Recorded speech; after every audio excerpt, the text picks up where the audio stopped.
guys. Can you hear me? I'm coming on a little early tonight for our Friday night special of Extra Point. I got my man Alan Clanton, who is testing to see if he can hear me. All right, Alan, let me know if you can hear me, man. Yeah, we definitely want you to drop your thoughts in the comments. Love to hear from you. We'll be going technically. If you guys want to jump on now, you can.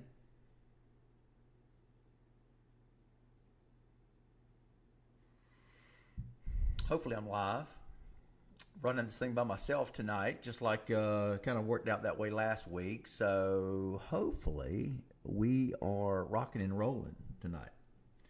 All right, Alan says I'm good, so that's great, man. Alan, so you can hear me, you can see me fine, is that right?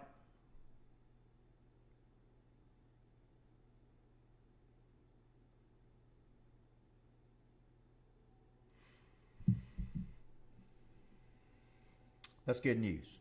Good news. All right, so got a lot to talk about tonight. Obadiah Farley is already in the house. Appreciate that, Alan. Obadiah Farley is in the house. Obadiah, where were you at tonight, man? I saw some footage. I saw some stream from you. I think, were you at Brooks? All right, so, and by the way, big thanks to Alan Clanton, who has been feeding me scores all night leading up to the show tonight. So I do appreciate that. So, not really some surprises so far. I was a little surprised that Colquitt-Rickards game was so close, 17-7. Alan told me. Yeah, Obadiah Farley, appreciate that, brother. Appreciate the fact you can hear and see me clearly. That is good news. Obadiah said he was watching Thomasville tonight at the house.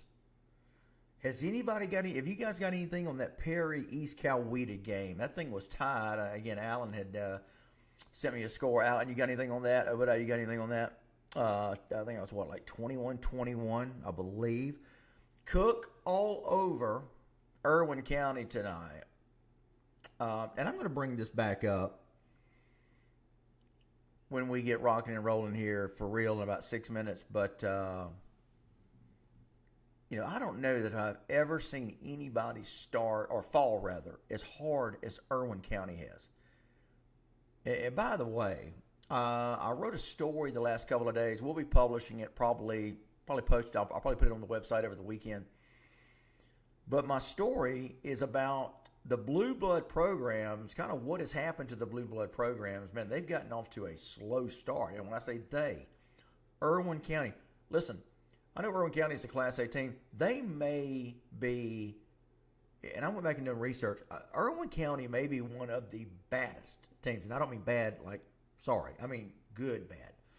Of course, that has changed to a completely different bad this year. But they have been, Worth County, Devin Young, come in, welcome in, brother. Worth County with a big win over Fitzgerald. What was the final in that one? But Irwin County, guys, I may have talked a little bit about this last week. Irwin County has won, like over the last 11, 12 years, they went to like 7 state title games. I think they won 2. I think they went to like 5 state title games in a row. And that was a combination of the late Buddy Nobles, may he rest in peace, and Casey Soliday. So between those two coaches, they both together collectively led Irwin County on one heck of a run. Appreciate that, Obadiah. So Worth all over Fitzgerald tonight, 30-7. I was pretty close. That was one of my pick 6 games tonight. I had Worth winning that one 35-14. So I just about got the spread right. Swainsboro 21-14. I had Swainsboro winning that one by a touchdown. So far, so good on my pick 6. I had Swainsboro winning that game tonight 14-7. So they win it 21-14. Crisp is getting a little better.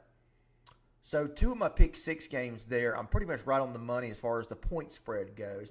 It's hard to get these games, the score right on the money, but so far as the spread, I had Worth County winning 35-14. They win 30-7.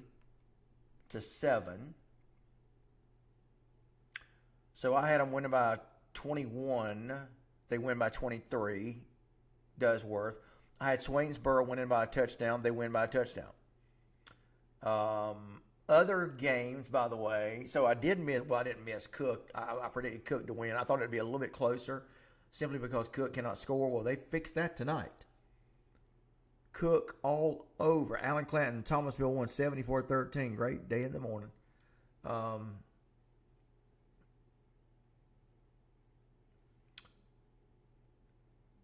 me see here. So I had Cook winning 12-6. I thought it'd be a low-scoring affair. Cook just cannot score. But somebody that can't score, even worse, is Irwin. But let me go back to it. You guys continue to, hey, what's going on, Tim Thompson? Appreciate that update on the game. Alan Clanton, Nobody Farley, Tim Thompson, Devin Young, welcome in, guys. Let's see if we can get everybody else in here shortly. So,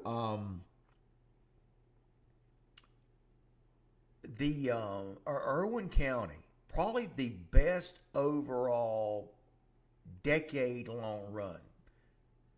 If you look at their stretch over, and I say a decade, it's actually a 12-year run. Man, again, either over the last 12 years, before this year, Irwin County, state finals or semifinals, or at the absolute worst, quarterfinals. Nothing worse than that. That was their worst finish, quarterfinals. Nothing to be ashamed of.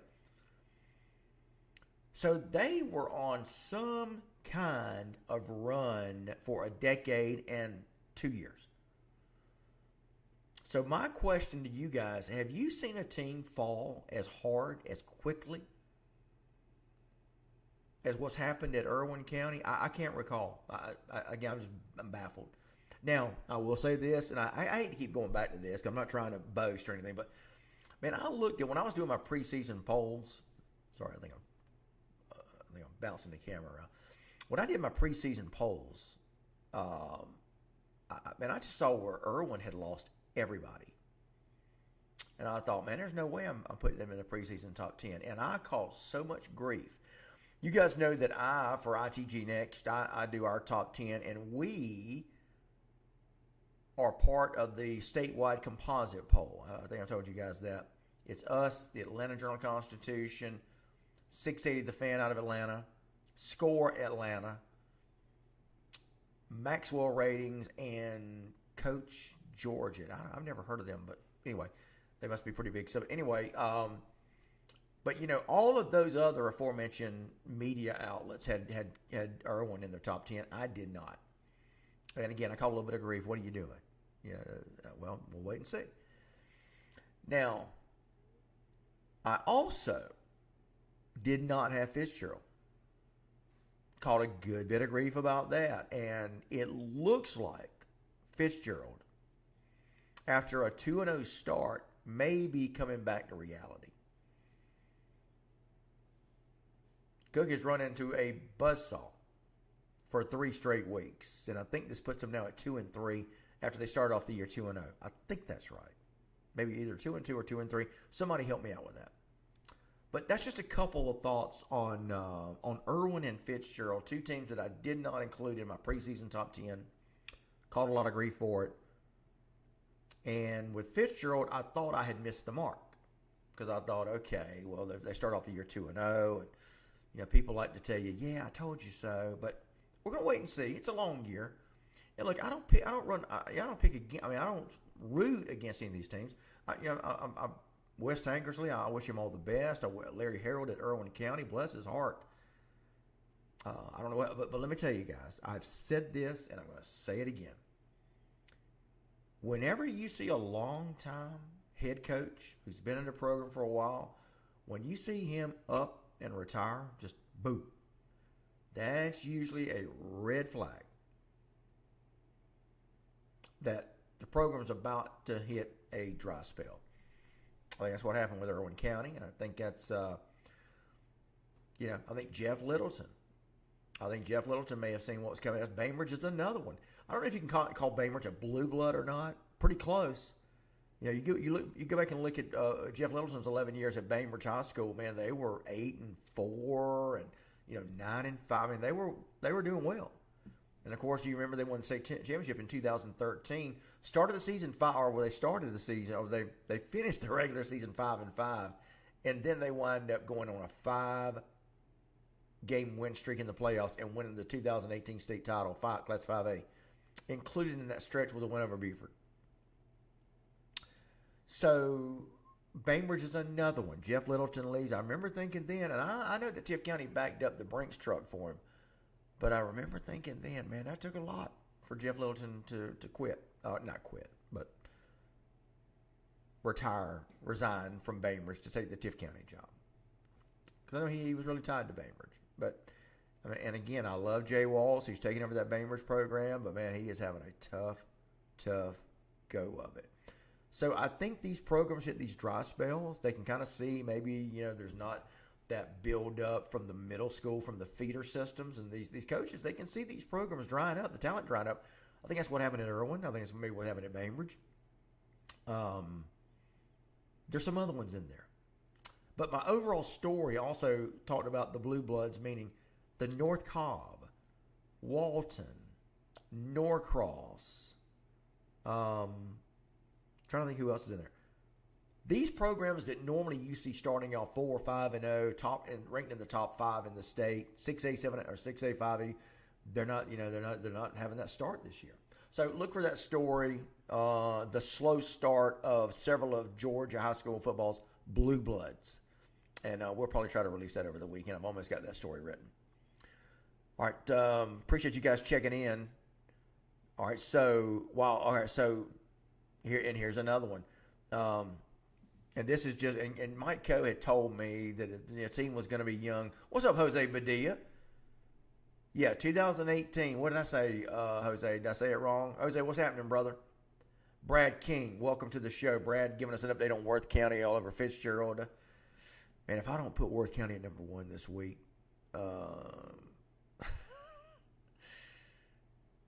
Coach Jeff Hammond is going.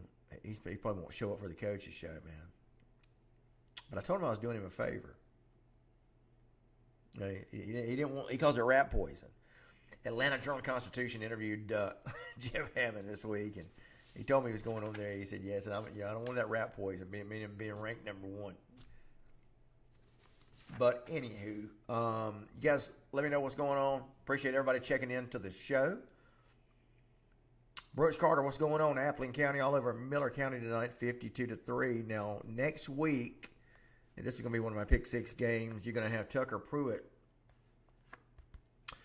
Yeah, Tucker Pruitt going to be taking his new team, Appling County, over to Fitzgerald, to where he roamed the home sidelines for 11 years, I believe it was.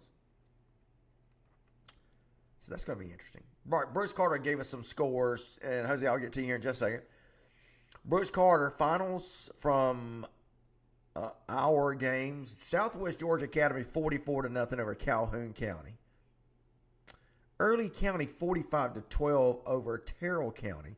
Early County will host undefeated Seminole County next Friday in a region showdown. That will be a big one. Alan Clanton tells us Daytona Beach Mainland 14-7 over Coffee. Interesting. Very interesting. Anybody got anything on Collins Hill, Central Gwinnett? Anybody got a final on that Roswell Seconder game? Those are 2 of my pick 6 games, by the way, this week. Thomasville wins 74-13. Who did Thomasville play again? Who did Thomasville play? By the way, so next week going to roll out region play in 1-6A. I know we've been talking about it for the last couple of shows, but what do you guys think about region 1-6A? I'm a little shocked, to be honest with you. I'm a little shocked that Richmond Hill lost to Buchholz tonight. They got shut out. I tell you, that changes some things there. I thought Richmond Hill may be a little stronger. Yeah, I don't know. I'm still waiting on Tift. I didn't think that Tift would get beat as bad as they did against Houston County. I thought Houston County would win last week. I didn't think Houston County would beat them that bad, but I'm telling you, Houston County, guys, think about this. Houston County loses A.J. Hill, who was a 4-year starter. Okay, he goes to Memphis. And I guess you can also say this for Milton. In fact, here's another story that I'm working on. I interviewed Milton's coach, Ben Reeves, a couple of days ago. I also interviewed Jeremy Edwards, who I do the coaching show with every week. You guys can see that here at ITG on any of our platforms. But think about this. You lose Luke Nickel, does Milton. You lose A.J. Hill, does Houston County. Division I top-tier quarterbacks. I know A.J. Hill was a 4-year starter. I think Luke Nickel was either a 3 or 4-year starter. Point being that neither program really had that quarterback in waiting. So I thought Houston County was going to struggle this year. And I told Jeremy Edwards that. Yeah, I talked to him all season. I said, who you got filling at quarterback? Well, we don't know yet. We got a couple of young kids battling it out, and I'd never heard of them, Ryan Maxwell and the other one, but more to that story in a minute. So Milton, again, kind of the same thing, did not have the rising quarterback from within their system coming up to take over for Luke Nickel. Now, we know the story. On Christmas Day, 2024, the Al Britton young man from the Milwaukee Science Academy announced on his Twitter or social media, it was on Christmas Day, was it Braylon Al Britton, that he was transferring to Milton. And then almost a month later to the day, you had Derek Baker come out on his social media, said, hey, I'm transferring to Milton. So suddenly Milton goes from having no quarterbacks to having 2 quarterbacks. And both of them highly, listen, just because Braylon Albritton left, guy, he is a stud. He's playing for Hattiesburg High School in Mississippi now. So he goes out. So anyway, they both go to Milton. They're battling it out. And then at the end of spring practice, I guess it became pretty apparent to Coach Reeves and his staff that, hey, Derek Baker is head and shoulders above, is it Braylon Albritton? I hope I'm right on that. Don't worry, guys. I'm going to get to your comments coming in here in a minute. So Derek Baker gets the start, and there's somewhere I'm going with this story. So Derek Baker comes out, starts the opening game against Buford at Buford, injures his hand, and has not played since.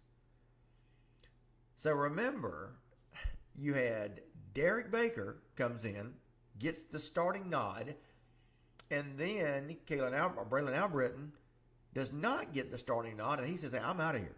I'm a starting quarterback. I came here to play. So, family moves from Milwaukee, Wisconsin to Atlanta, Georgia, Milton, Georgia, and then they up and move to Hattiesburg, Mississippi.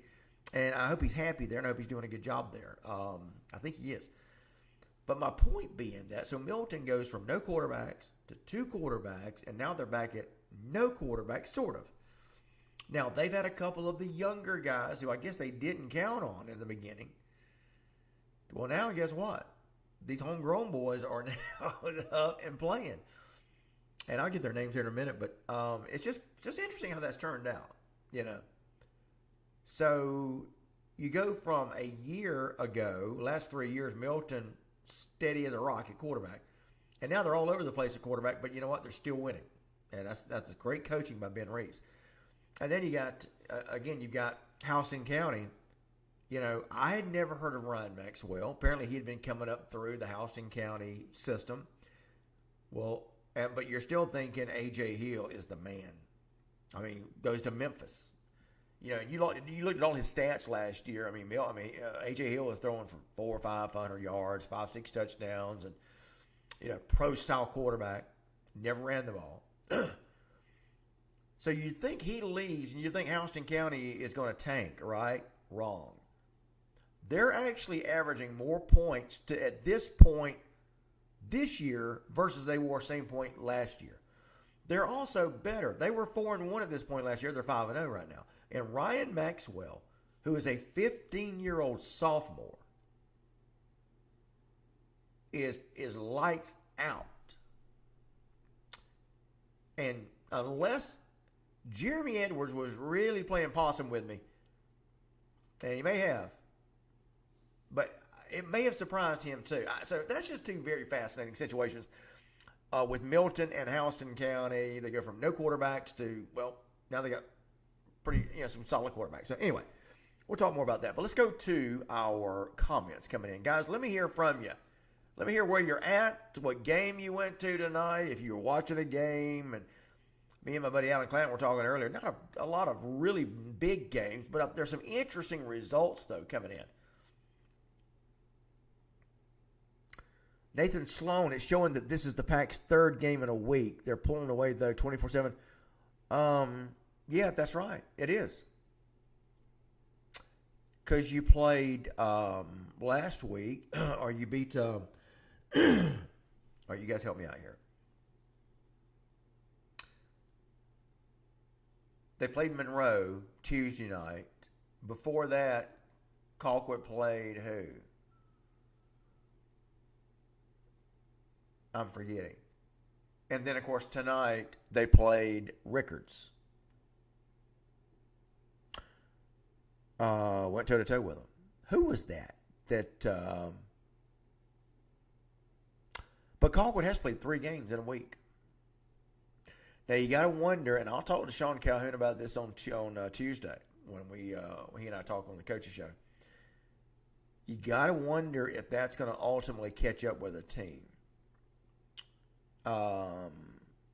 It may have caught up with them tonight because I was a little surprised by Colquitt only beating Rickards by 10 points. So there may have been a little bit of a fall off. You know, Coach Calhoun was a little concerned about that, taking Monroe too easy. Well, maybe they didn't take Monroe too easy because they beat them pretty handily. But I'm just wondering if they, again, 3 games in a week may have gotten to them tonight. We'll talk to Sean Calhoun about that. All right, so let's see who all is in the house here.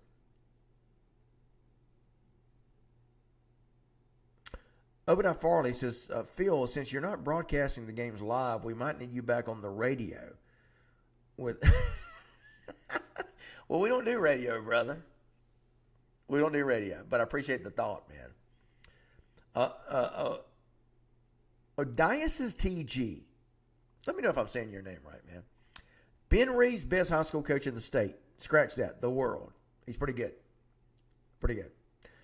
Alan Clanton tells me Peach County 19-6 over Northside. That's a little closer than I would have thought.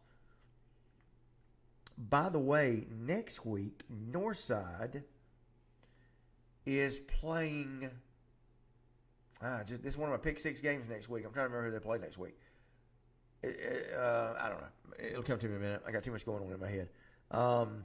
Adam Hips says Tuesday's game was no game. They had to take the field. It was Lee County. Thank you, guys. Toby Passmore, Casey Melton. Thank y'all, guys. It was Lee County. By the way, what a stretch for Colquitt to open the season. Benedictine, North Gwinnett, Lee County. You got Monroe, Rickards. So, region play in 1-6A going to start this upcoming week. And we can kind of intertwine some conversation on that one. Valdosta is going to go to Camden County. Lowndes going to go to Colquitt. And think about that. Let's talk about who you guys like. And then you got Richmond Hill at Tift County. I think this is an excellent chance for Tift County and Jeff Littleton to get their first region win, in 2 years, 3 years?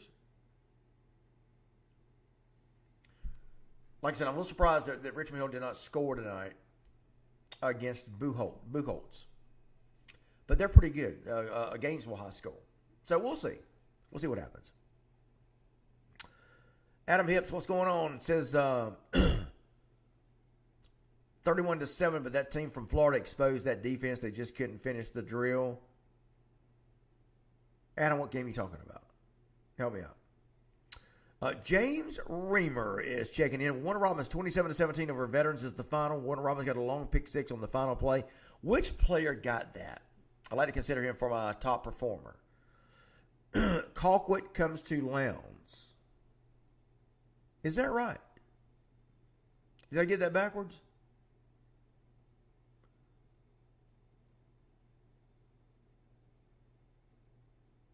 Okay. I must have read it wrong. I was looking at the GHSA schedules. So Lowndes is at home against Colquitt. Okay. Got you guys. Calvin McGirt, what's up, buddy? Calvin, I saw you where you called me, man. I apologize. I just hadn't had a chance to give you a call back. I'm super busy. Super busy. I apologize. Calvin, I'll try to give you a call over the weekend, my friend. Toby Passmore, Tiff needed the week off. Yes, they did. Does anybody have an update, by the way, on the injured running back? Well, I guess I should answer that myself. I talked to Jeff Littleton on this week on the Tiff County Coaches Show. It was good news. Jeff Littleton reported that he never lost any kind of sensation. Everything that they did for him on the field up at Freedom Field in Warner Robins at Houston County was all precautionary. That's what happens if you get any kind of head or neck injury.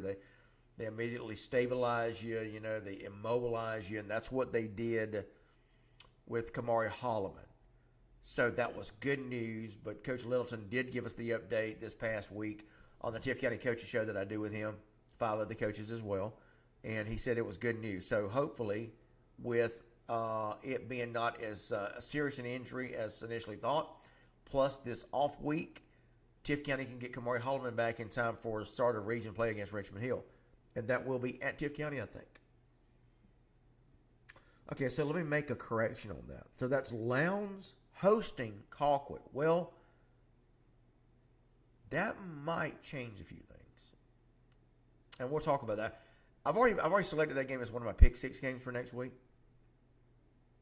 Lowndes at Colquitt, or Colquitt at Lowndes, I'm sorry. And I'll be honest with you, I was thinking picking Colquitt because of the home field advantage. Man, I don't know. That's, y'all help me out on that. What do you think? Here's the deal. Colquitt has played some tough competition. You play Benedictine. You play North Gwinnett. You play Lee County. That's 3 dogs there. I mean, dogs in a good way. And listen, Lowndes has looked good. I get it. I'm not knocking them. But, man, that is an easy-peasy schedule that Lowndes has had. I'm just saying. And you got to play the schedule. I mean, and they won. They took care of business. They didn't struggle. I really liked how they played against Cale. I thought the Cale game would have been a little bit closer. Cale has got a fairly good team. The Longhorns do. But Lowndes just ran all over them. So, based on that game, Lowndes may be pretty good, but it's just hard to tell over the entire body of work, which was the first half of their season. Yes, they went undefeated. Did they play anybody? Not really, except for Cale. Cale was their toughest opponent. Colquitt County, on the other hand, man, they have been tested. Right now, going into that Colquitt-Lowndes game, it may be prudent to give the edge to Lowndes or Colquitt simply because of the caliber of opponents they've played to this point. Jamal Choi says he likes Lowndes. Adam Hips confirming that Tiff County game will be at Brody Field. Man, let me tell you something. Daniel Wall says, man, what a win by Worth County. The coaching staff is awesome and have made Worth County football fun again. Absolutely. Jeff Hammond, the offensive brains behind Rush Probst winning teams, is now doing his own thing as the head coach at Worth, and he's showing you. He's got an all-American quarterback in Lennon Worthy, got a solid defense, got a good team. Worth County is solid. Got a great coach. They got everything going for them right now. And by the way, they will win next week against Fitzgerald. That'll be payback. Heather Knight Rodriguez checking in. TCC checking in. We were off, but Thomasville won big tonight, 74-13. It was against Bacon. All right, there we go. All right, looking for something on Wilcox. Is it Tootland? Don't mess with my Tootland. North Paulding, North Cobb. That was a close game. By the way, that was the GPB game of the week. Boy, I miss doing these games of the week. I'll be honest with you. There's a lot of driving, but man, that was fun. A week ago, or a year ago tonight, we were at North Gwinnett doing Parkview, North Gwinnett. And that game last year kind of went the way tonight's game went with North Gwinnett all over Parkview. But let me tell you guys something. Adam Clack. He is the secret behind Milton's success. Yes, Ben Reeves has come in and done a great job. Coach Reeves was Adam Clack's key assistant. And that's why they bumped Reeves up to head coach when Clack left. But Adam Clack and my buddy Sly, Coach Sly, they're the ones that got that thing turned around. And Milton was awful for years. I mean, they were bad. I don't know how many of y'all remember that. And it's just been fairly recent. I mean, Milton only got good like 2015, 16, somewhere around there. But Adam Clack is the one that started it. Ben Reeves has continued to carry the torch. So now that's why Parkview went out trying to bring their success back. And that's why Athletic Director Scarlett Grantham at Parkview went out and got the best, and that's Adam Clack, who happened to be available. So Adam Clack, first year at Parkview, he knew he was going to struggle. You know, got a lot of things to get taken care of, but they will be good. Just give the man a year. They'll get better. They'll get better. They'll get better. Yeah, look, I remember when Rush took over at Colquitt County, had a losing season. That's the way it works. You got to come in. You got to get your guys. Got to get your system implemented. So you pretty much throw away the first season for the most part. Evan Reese, does anyone have an update for Gainesville Lanier? James, thank you so much. Troutland beats Wilcox 17-12. Wow.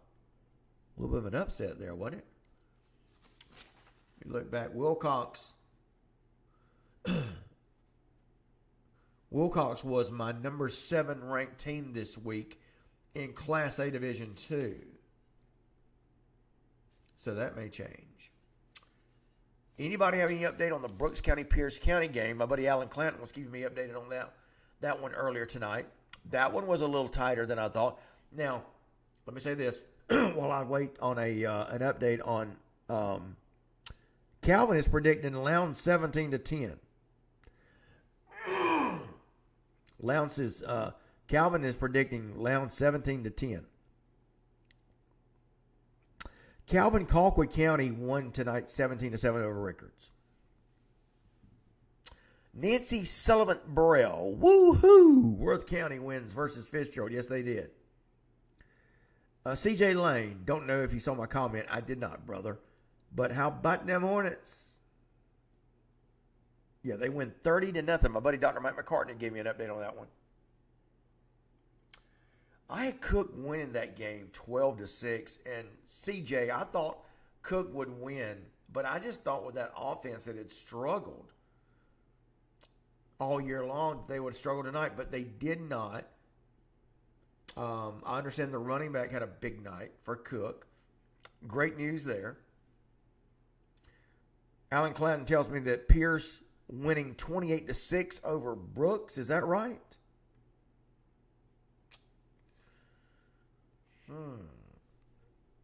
Wow. 38-0. CJ. Yeah, don't rob him of a touchdown, my man. Okay, Heather Knight Rodriguez also confirms. Thank you, Alan and Heather. 28-16 Pierce. How about that? I really thought Brooks might win that one tonight. And I'm telling you, Brooks is not going anywhere in my poll. My top 10. I talked about it last week. I've talked about him all year. Brooks is just historically one of those teams. It's like Jeff Littleton's Bainbridge teams used to do. Start off 1-4, 1-5, So far, Josh McFarland, that's how his Brooks County team did last year, and they wound up playing for a state championship. There's just some teams you don't worry about. It's just, they'll be all right. So Brooks County, they do lose tonight to Pierce County, a good Pierce County team. So, but I'm not going to move Brooks down in my poll. They'll stay right where they are, which is where? So I've got Brooks at number 6. Clinch number 1, Lincoln County number 2, Bowden number 3, Metter 4, Johnson County 5, Brooks County 6, Wilcox County was 7th, Seminole County 8, Dawkinsville 9, and Early County 10th. My top 10 in Class A Division 2 going into tonight. All right. Abby Pearson, what's going on, Abby? Abby says once Brooks gets to rolling, they're hard to stop. Yes, they are. Yes, they are. I thought they would have won that one against Pierce tonight, to be honest with you. That's what I would have predicted. I didn't, but a little bit of a surprise. Brooks Carter tells us Osceola Christian, 20, Baconton Charter, 14. Is Osceola Christian, is that the Valdosta Charter School? Is that right? Or am I going to mix it up with somebody else?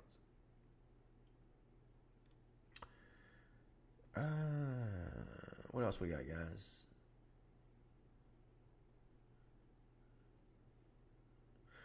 Obadiah Farley. Let me go back up here and get this one. Obadiah says, question, some of these fans was wondering, why hasn't TCC played the Packers? Phil, on one of your next calls, maybe you can ask the head coach that question. I tell you what, when I do the coaches show, Obadiah, I do the Colquitt County coaches show, and I'm going to write that down.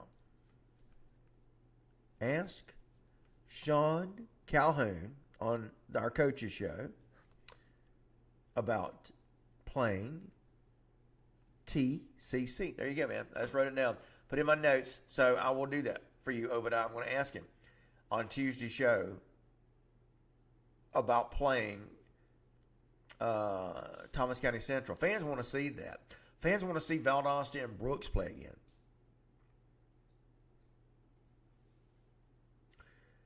Chris Bradley, what was the score at Worth County? I hope you got the final on that.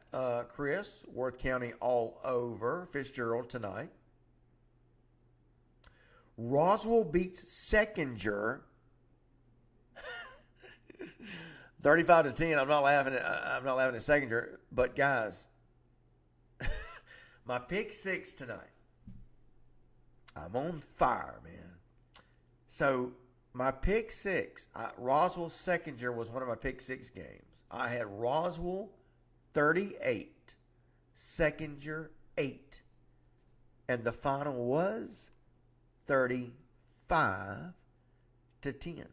Pretty close.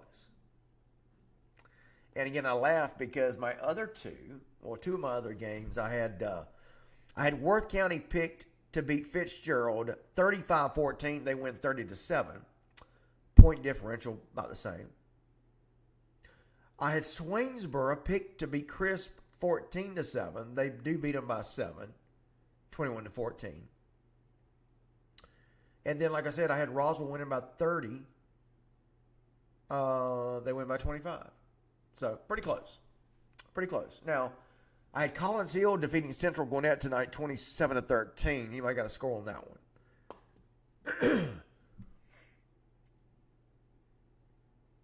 So, also looking for a score on Blessed Trinity and Hebron Christian.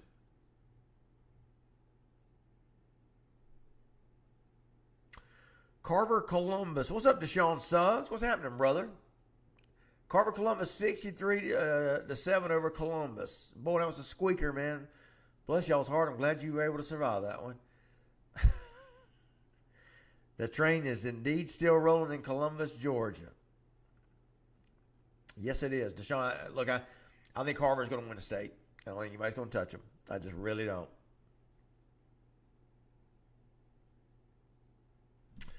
Centilla is the Valdosta Charter School. Yes, that's right.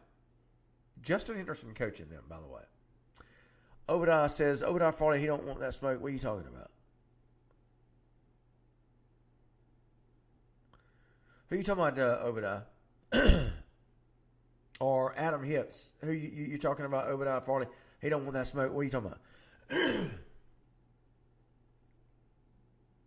Phil, don't forget about the Fields of Faith event I sent you the info on in Blakely at Early County High School Stadium on October the 8th with Mark Richt as guest speaker. Yep, I've got it. And listen, brother, you can talk about it tonight.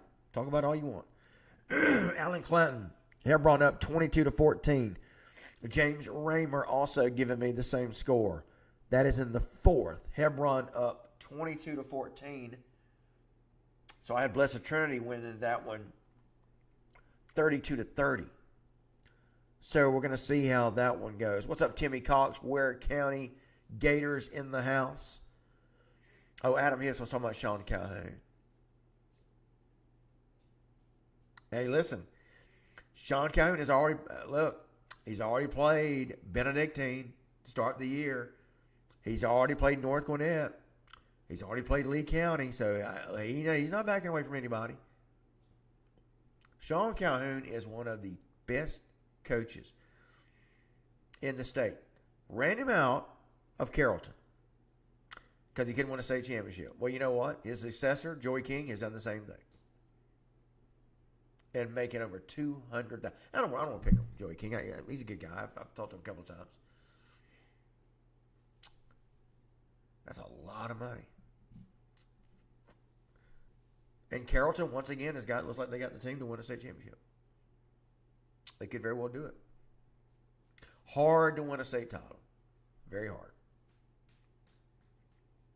So Hebron is up 22-14. By the way, Timmy, did Ware County play tonight? I know Ware County has got a game next week. It's my pick six games. I'm trying to remember who. Benedictine. Benedictine Ware. One of my pick six games for next week. That's going to be a good one. Jamal Choice, Phil, Benedictine ain't TCC though. No, I get it. But they still are a formidable opponent.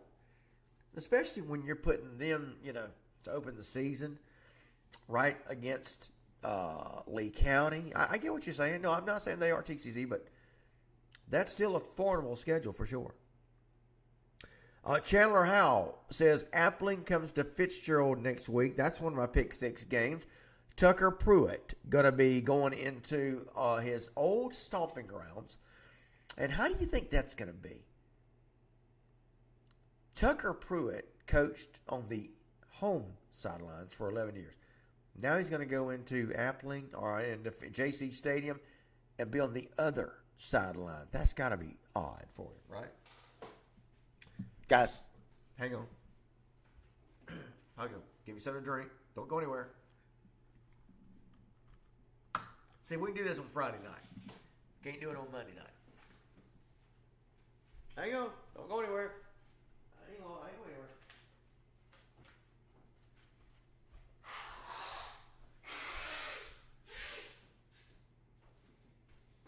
Hold on. I ain't going anywhere.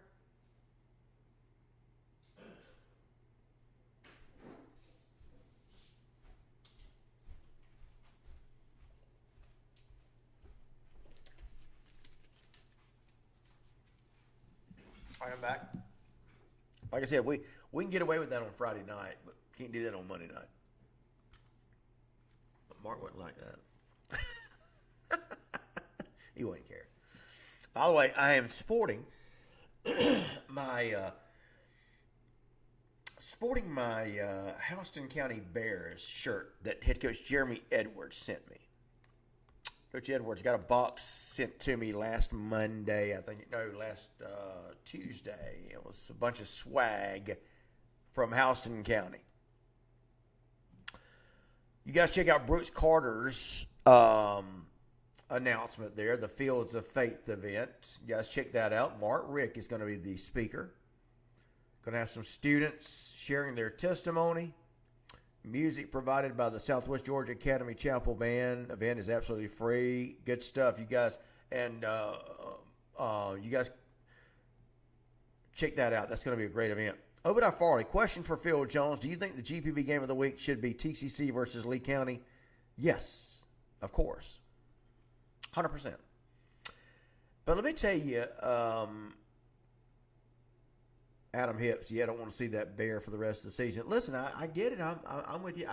Look, Jose Badilla sent me Thomas County Central swag. Jose, I hope you're still here. I appreciate that.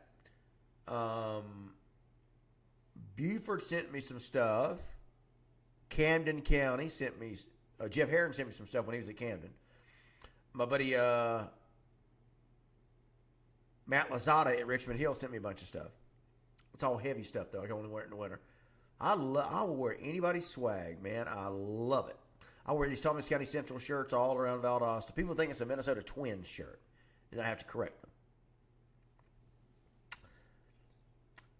Jalen Dowell Sr. Mr. Phil, you were close on the Worth versus Fitzgerald score, 30-7 Rams. Yeah, I wasn't too far off. I got it 35-14 was my prediction there. Like I said, man, there was 3 games I was pretty close on tonight. Looking for Central, Collins Hill Central Gwinnett. Does anybody have anything on Collins Hill Central Gwinnett?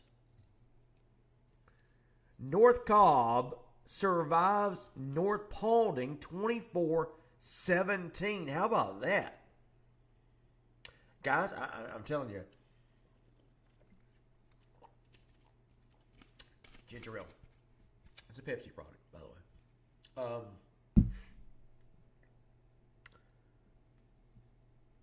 I'm telling you, these blue blood programs are they've fallen off this year.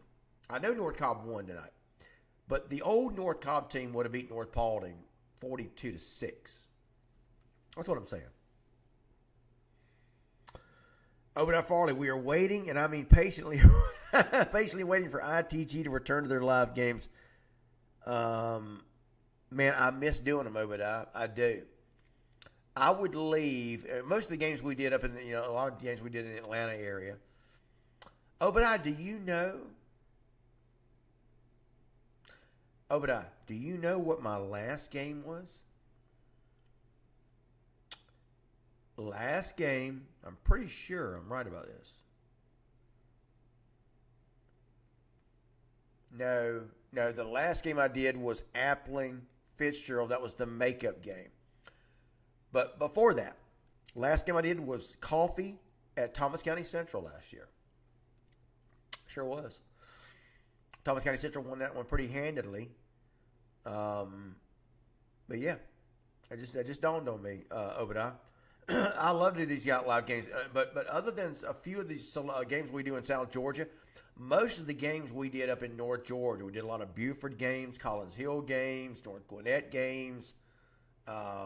We did some East Coweta games. I'm just trying to think where else we went. We were all over the place in Atlanta. And Gainesville. We did the Gainesville-Milton game last year. And I always drove back. I stand the whole game. I don't like to sit down. I stand the whole game. Drive up. We would leave to go to Atlanta, North Atlanta games, leave at about 10 o'clock in the morning because you're going to run into bad traffic. Trying to get through Atlanta and then above Atlanta.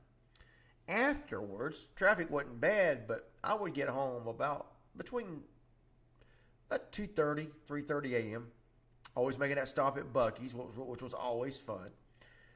Something about being at a place at 1:30 in the morning and it's packed with people. But that was always the rest stop. You make it to Buc-ee's, man. You're home free. Not a bad drive, but I do miss it. I do miss doing that. But this has been a lot of fun too, and that's what we decided to do. We decided we decided to swap it up, do something different. We decided we've been wanting to do this Friday night show. We've been wanting to do this for a while, and you know what? If you don't ever do it, you never know if you like it. So Mark and I usually host this. Mark not able to be with me tonight. He was not able to be with me last Friday night. I love doing this. I love talking to you guys every Friday night, talking about these scores and everything. So I love it. Okay, so Ware defeated Lincoln County tonight. Is that right? 42-9. And who is Ware? Ware has got Benedictine next week. That's going to be a good one. Jamal Choice. I love that you love us. TCC. Phil, I just want to say that you are one of the best experts covering high school football in Georgia. I really appreciate you in this show. Buddy, man, that you have no idea what that does to me, man. I am so humbled by that. I have no ego. I am blessed. I am blessed by God, man, to be able to do what I do. Really, and I mean that. I cherish every one of these compliments, man. I really do. It means a lot. Thank you. Thank you from the bottom of my heart.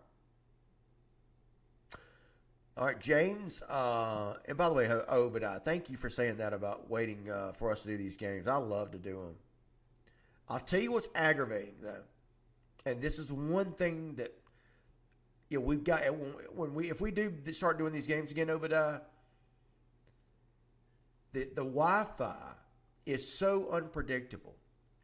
And we caught a lot of grief. I don't know if you guys are noticing, and look, I'm not knocking anybody. But a lot of these games I watched, like if I watched the GPB game, there was a GPB game a couple of weeks, and the streaming was terrible. And GPB is a big-time operation. Somebody was, I think the Brooks County folks streamed their games, and it was bad. I'm trying to think who the game was. I think it was the Brooks County Worth County game. No, it was the Brooks Cook game a couple of weeks ago. It was terrible.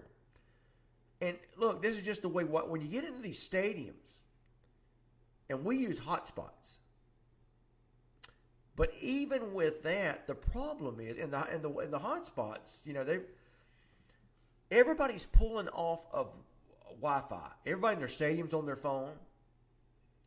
So you got so much demand for Wi-Fi that it just slows everything down. So Obadiah, that's got to be something that we've got to somehow we got to figure out. Because we had some games last year where the Wi-Fi starts acting up and you just like, oh no.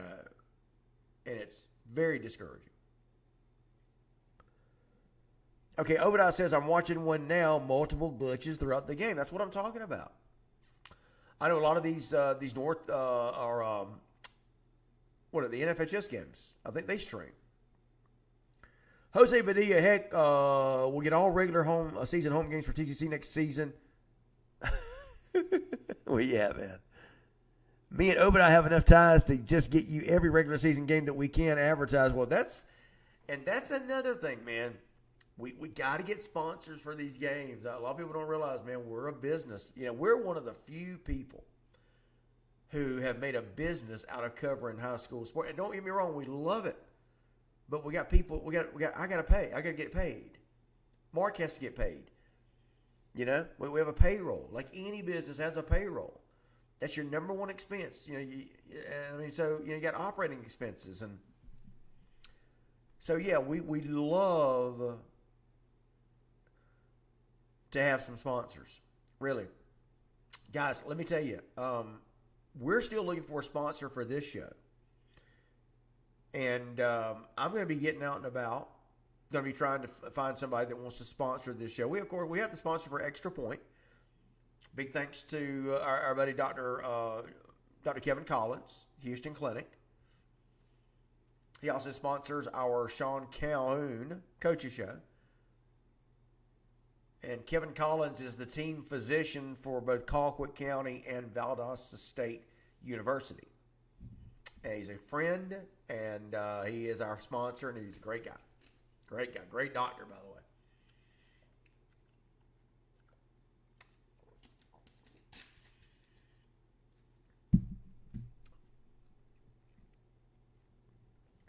Abby Pearson, there needs to be a second IP address just for media to stream, maybe. Well, that's interesting. Calvin says McEachern 60-0 over Paulding County. Is that right? Now, Calvin, when you say number 4, where are you getting that from? I'm just curious. See, this is something, we have a top 10. And I actually posted this today. So I'm just curious when people say, well, we'll quote somebody as being number this or number that. So here's the poll you should go by. You should go by the composite poll, of which we are a part of, the Atlanta Journal-Constitution, Score Atlanta, 680 The Fan Atlanta, Maxwell Ratings, which is Lauren Maxwell, and the Coaches Georgia. I've never heard of them, but anyway, That's the true way of saying who's number one, who's number two.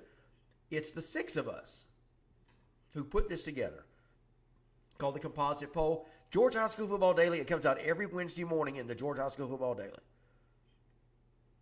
But that's your true top 10. I just don't like to pick out any, because you got several people, like I just mentioned. There's six of us that are, that are doing top 10 polls. So go to the Georgia High School Composite Poll, which we are one of 6 entities. I send in our top 10 every Sunday to Todd Holcomb of the Atlanta Journal-Constitution. He takes and he's the guy, by the way, that puts out that Georgia High School Football Daily each morning. And he takes all of our 6 top 10, puts them together, averages them out, and that is where you get the true composite poll. That should be the poll everybody quotes. Just my little 2 cents worth. Okay, Abby, let me mention something to you. You were mentioning something real quick about that second IP address. So all of these press boxes that we go to has the hard line. And I'm not sure if this is what you're referring to or not. But you've got the Ethernet, I think that's what it's called. And I'm way out of my lane on this one. So somebody correct me if I'm wrong. But it's basically where you bring and you connect in to the internet. Instead of having to go wireless, you actually have a wire. I think that's the Ethernet is what they call it. And almost every press box has an internet connection, a hard line. The problem is, so many people find out that, and again, I'm wondering, is that the IP address? Abby, you sound like you kind of are well versed in this. The problem is the school has to put up so many firewalls for their own internet that it becomes impossible to connect to. So a lot of people have asked us about that, about connecting to our own, or bringing our own Ethernet cable and connecting to the press box internet. But that's why we can't do it. Adam Hipp said, "Man, I am so ready for next Friday night." Me too. Absolutely. Rosser Sutherland, what's up, Rosser? Marietta Blue Devils #1 fan. Rosser says Marietta goes 2-0 in region with a win over Etowah, 43-9. Off next week before a winnable game at Walton in 2 weeks. That's going to be your game right there, brother. That's going to be whether Marietta is for real. Because you guys started off, 0-4, now you're 2-4, is that right? Okay, let's see. Somebody, GoDog65 says, IP addresses don't have an effect on cell coverage, which is what a hotspot uses. You need to be on a private, closed broadband system, not something a lot of high school football stadiums have. Thank you, brother. Yeah, like I said, I'm way out of my lane on that.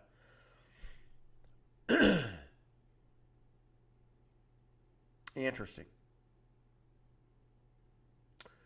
Okay, so a hotspot uses an IP address. There you go. And which is what we use, a hotspot. And we carry 2 of them, fully charged, full of data, unlimited, and they can have all the bars on them they want, and it just still bogs down. It's frustrating. Frustrating. I'll tell you this though, I want to thank all these schools because we did this the last 5 years. Marietta was the first school that said yes to us, but when we first started doing this, schools did not like that. Everybody was in favor of their own student. That's what the NFHS is. When you watch an NFHS game, that's the local kids. That's the local audiovisual class at the high school is doing the games. And I get it. We support those guys too. But I think people started seeing, and appreciating the quality that we brought, and the fact that we were another outlet in case, it's just like having different channels. We give people another choice. But Marietta was the first. Buford was very open to us. North Gwinnett, just trying to think. All these schools were very open to us doing it. Most of your Atlanta area schools, which is one reason we did a lot of games up in North Atlanta, Benedictine let us do it. those schools are very open to us coming in and streaming games. A lot of your South Georgia programs are not. And I don't know why that is. Yeah, they're very protective of their product. I get it. I guess in South Georgia, your gate becomes a lot more important. You know, up in like at North Gwinnett, I'm just using them as an example. You have an okay crowd. But it's just kind of interesting how they have the game work, guys. I just kind of give you a little bit of insight there. Okay, Roster Sutherland tells us Walton over Wheeler, 34-21. Not a surprise there. I thought they should have won. North Cobb over North Paulding, 24-17. Abby Pearson, there's got to be a way to connect to a different line than all the fans are using. I mean, I get you. I got you. Just that's what we were told was that there's so much Wi-Fi being pulled that's why we would always have problems. Gabe Garrett, did Swainsboro's starting running back get injured tonight? I thought I heard the announcer say it could possibly be his knee. Prayers for the kid if so. Gabe, thanks for putting that out. Who is that young man, by the way?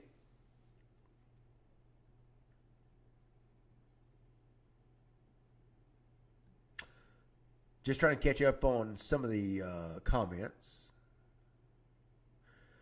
There's my buddy Juan Simo Villalobos. Phil, what's going on? Gainesville leading Lanier 57-30. No surprise there. Gainesville did not look good in the first half. Lanier was leading. Wow. Really? Lanier was beating Gainesville 27-23 at the half and only allowed 3 points in the second half. Meaning Gainesville.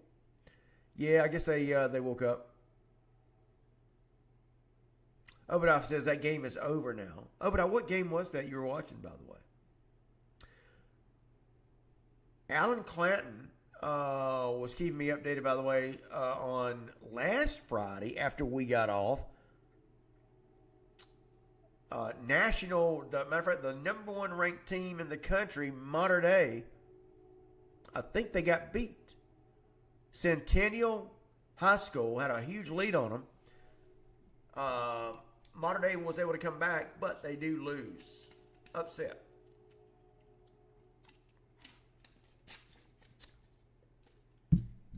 $10:54. We got a little bit of an early start tonight.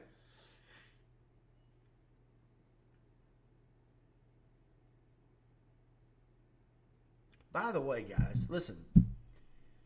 Our tailgate contest brought to you by our friends at Sunset Farm Sausage is wide open. My buddy Luke Nelson up at Buford won it a couple of weeks ago. Sent us in the pictures of them tailgating. Guys, Sunset, he got his care package from Sunset Farms, and he showed it to me. He sent me a picture. Guys, you want some free food? Luke Nelson showed me this big care package. Sunset Farms will send you, if you're the winner of our weekly tailgate competition, they sent Luke Nelson. He even won our Buford tailgate. He was the winner representing Buford.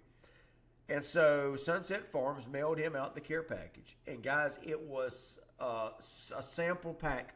It was a pack of all their different brands of sausage. If you never had, Sunset Farm sausage is made right here in Valdosta, and it is outstanding. Luke said it was the best sausage he ever had in his life. Guys, all you got to do is send us some pictures of your tailgate, your group's tailgate.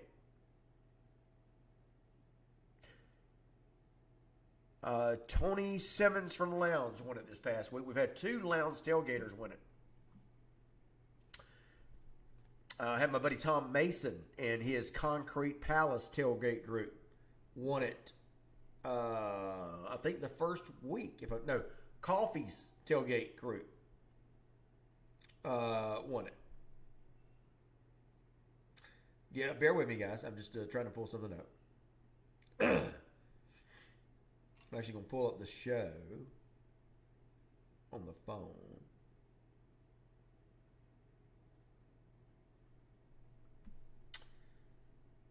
Alrighty.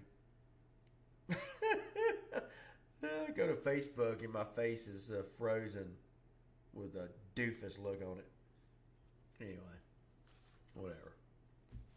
Duh. Obadiah, don't you go anywhere.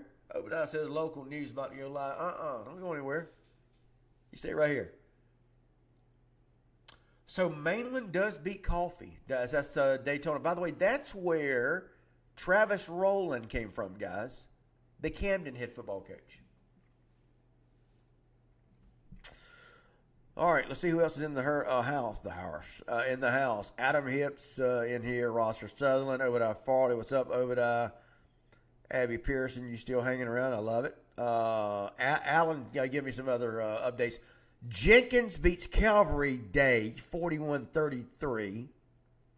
Obadiah says ITG next Georgia needs to be at the Jackets Nest on the 26th.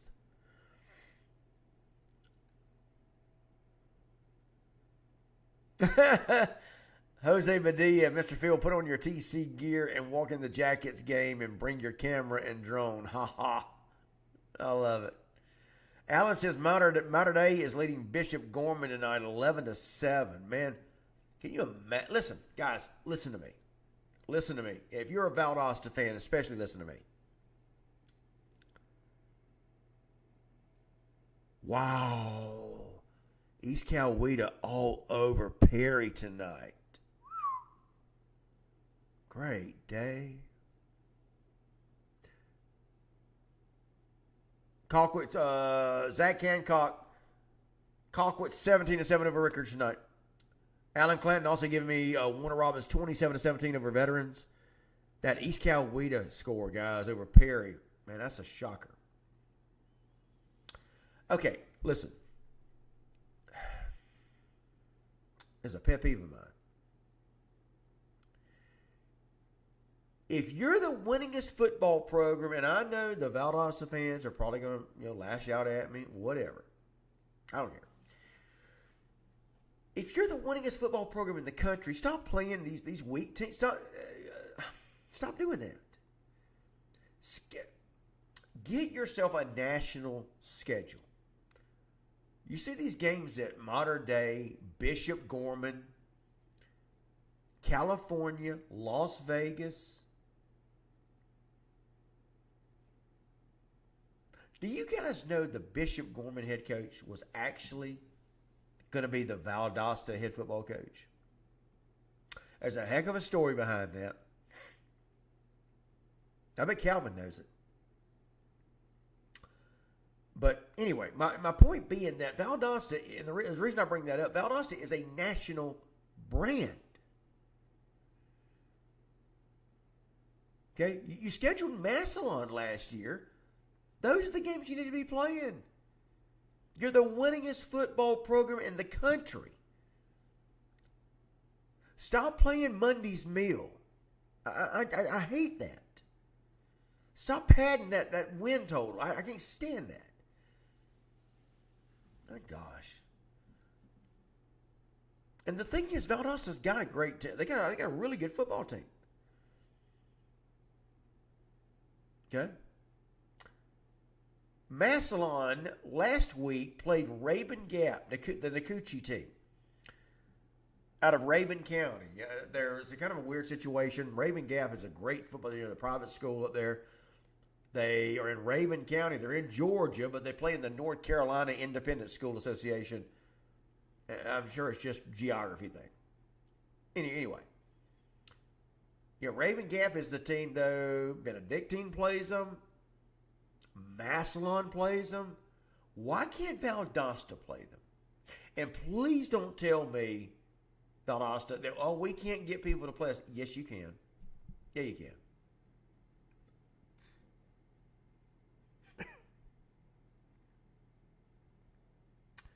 Anyway, that strikes a nerve with me. That's all. Look, I'm not trying to. You are the winningest football program in the country. Take pride in that. Promote yourself. Make that a big deal. I know that Valdosta is the winningest football program in the country. Much of that is based on the success you had in the 60s, 70s, 80s. But keep that tradition going. I'm actually trying to help you here. I'm actually trying to, keep you relevant. That should always be a big marketing campaign for Valdosta. Fill that stadium up. Play the best of the best because you are the winningest football program in the country. And I get off my soapbox.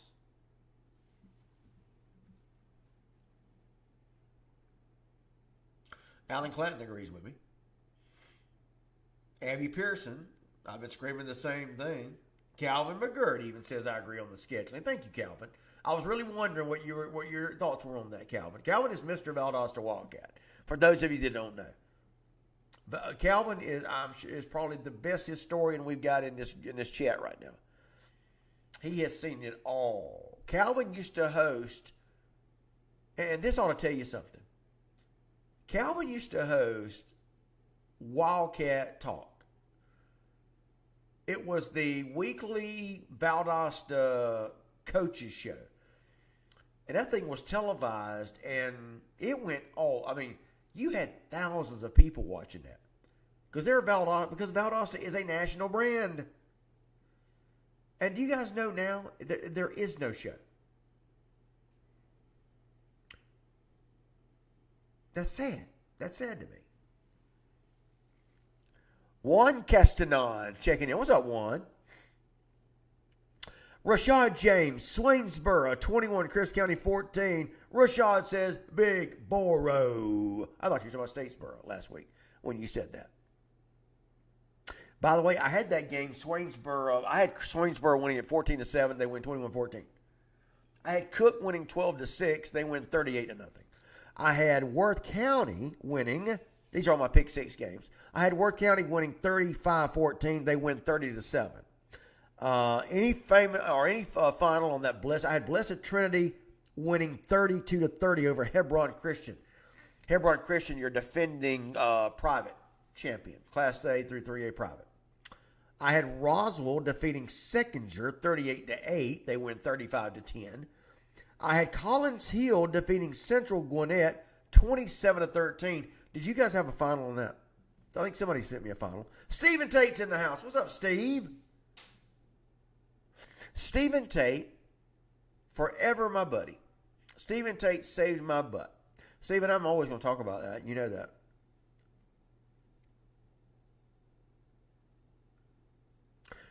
Let's see here.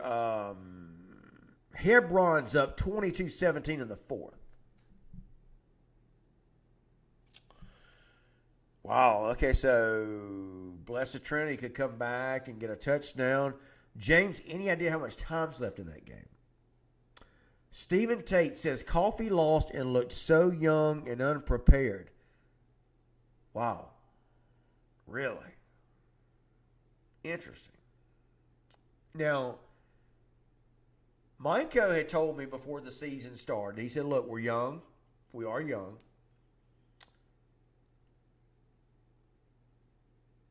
They got some, that DeBruce kid is a pretty good running back, but man, they just lost a lot. They lost a lot. Interesting though that they're struggling a little bit, and Coffee is going to open up next week, right, with the region play. Is that right?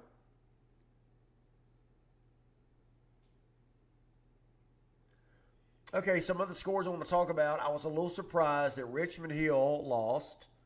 Well, I was surprised that Richmond Hill got shut out tonight. Let me put it that way. I was surprised they got shut out 21-0. That surprised me. I was a little surprised that Pierce beat Brooks. And that's no shade on either one. I just thought Brooks was going to win the game. I thought Brooks was going to get on a roll, but they did not. Colquitt manages to get by Rickard 17-7, the final in the Colquitt game. Guys, again, I think that's the manifestation of playing 3 games in a week.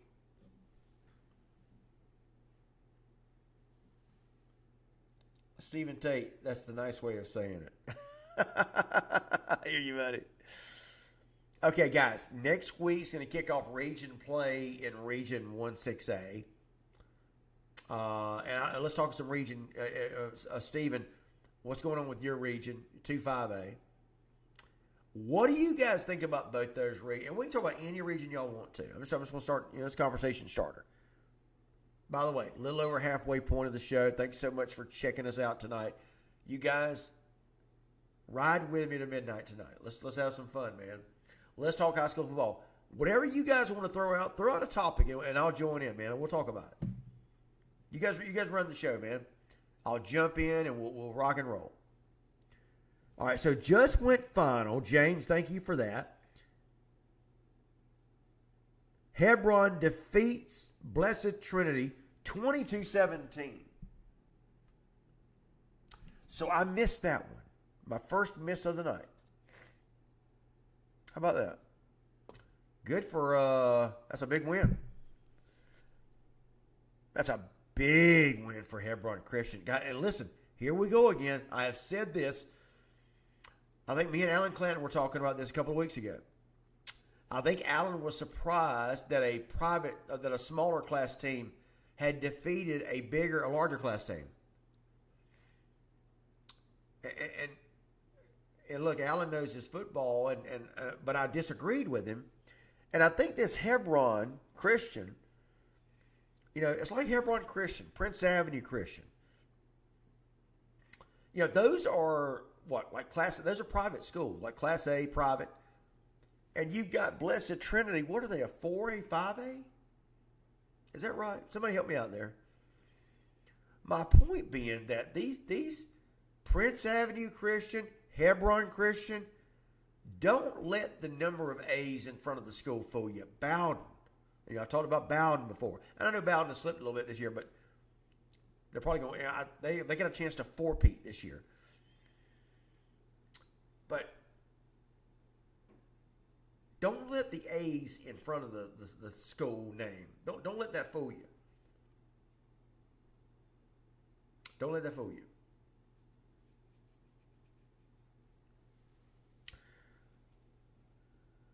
All right.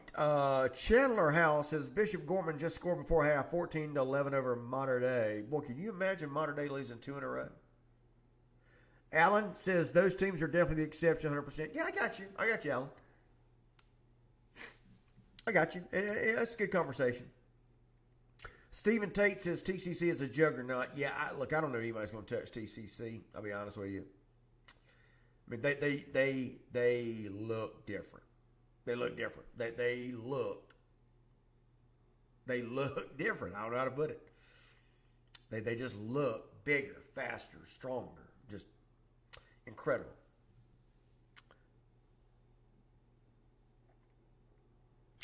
Okay, so let's see. I thought that Colquitt game was final.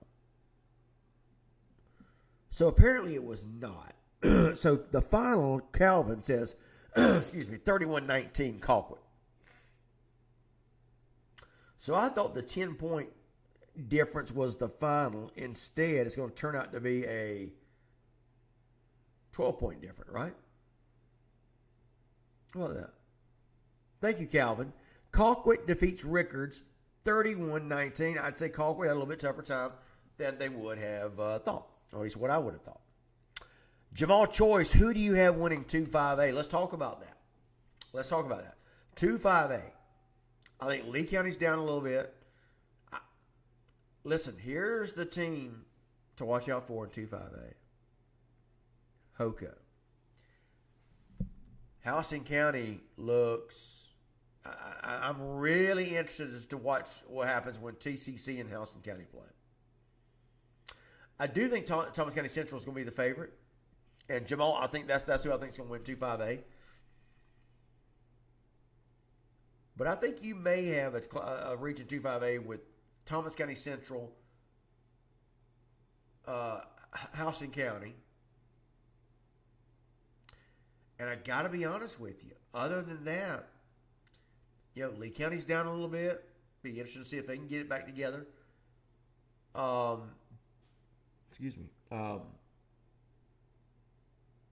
else we got? Thomas County Central, Houston County. You got Northside, HOCO, Veterans. Who am I missing, guys? Coffee. Yeah, HOCO does look strong. Stephen Tate says, I think Hoko is going to mess some stuff up. I do too, Stephen. I really do. I really do. Look, I'm telling you, that when does TCC and Hoko play? Somebody look up schedule. Because I think that is going to be some kind of ball game. Thomas County Central and Houston County. Somebody look that game up for me. Where is it, by the way, and when is it? Inquiring minds want to know. What about 1-5A? Gainesville? No, that's 7-5A. But I got you. Jamal Choice, what about, you want to know about the Gainesville, Roswell, Milton region? That's actually region 7-5A. But I'm with you. Man, I got to tell you, I think it's Milton. It may be Roswell, then Gainesville. And guys, let me throw something out here. As soon as I take my drink of ginger ale. So let me ask y'all something. So,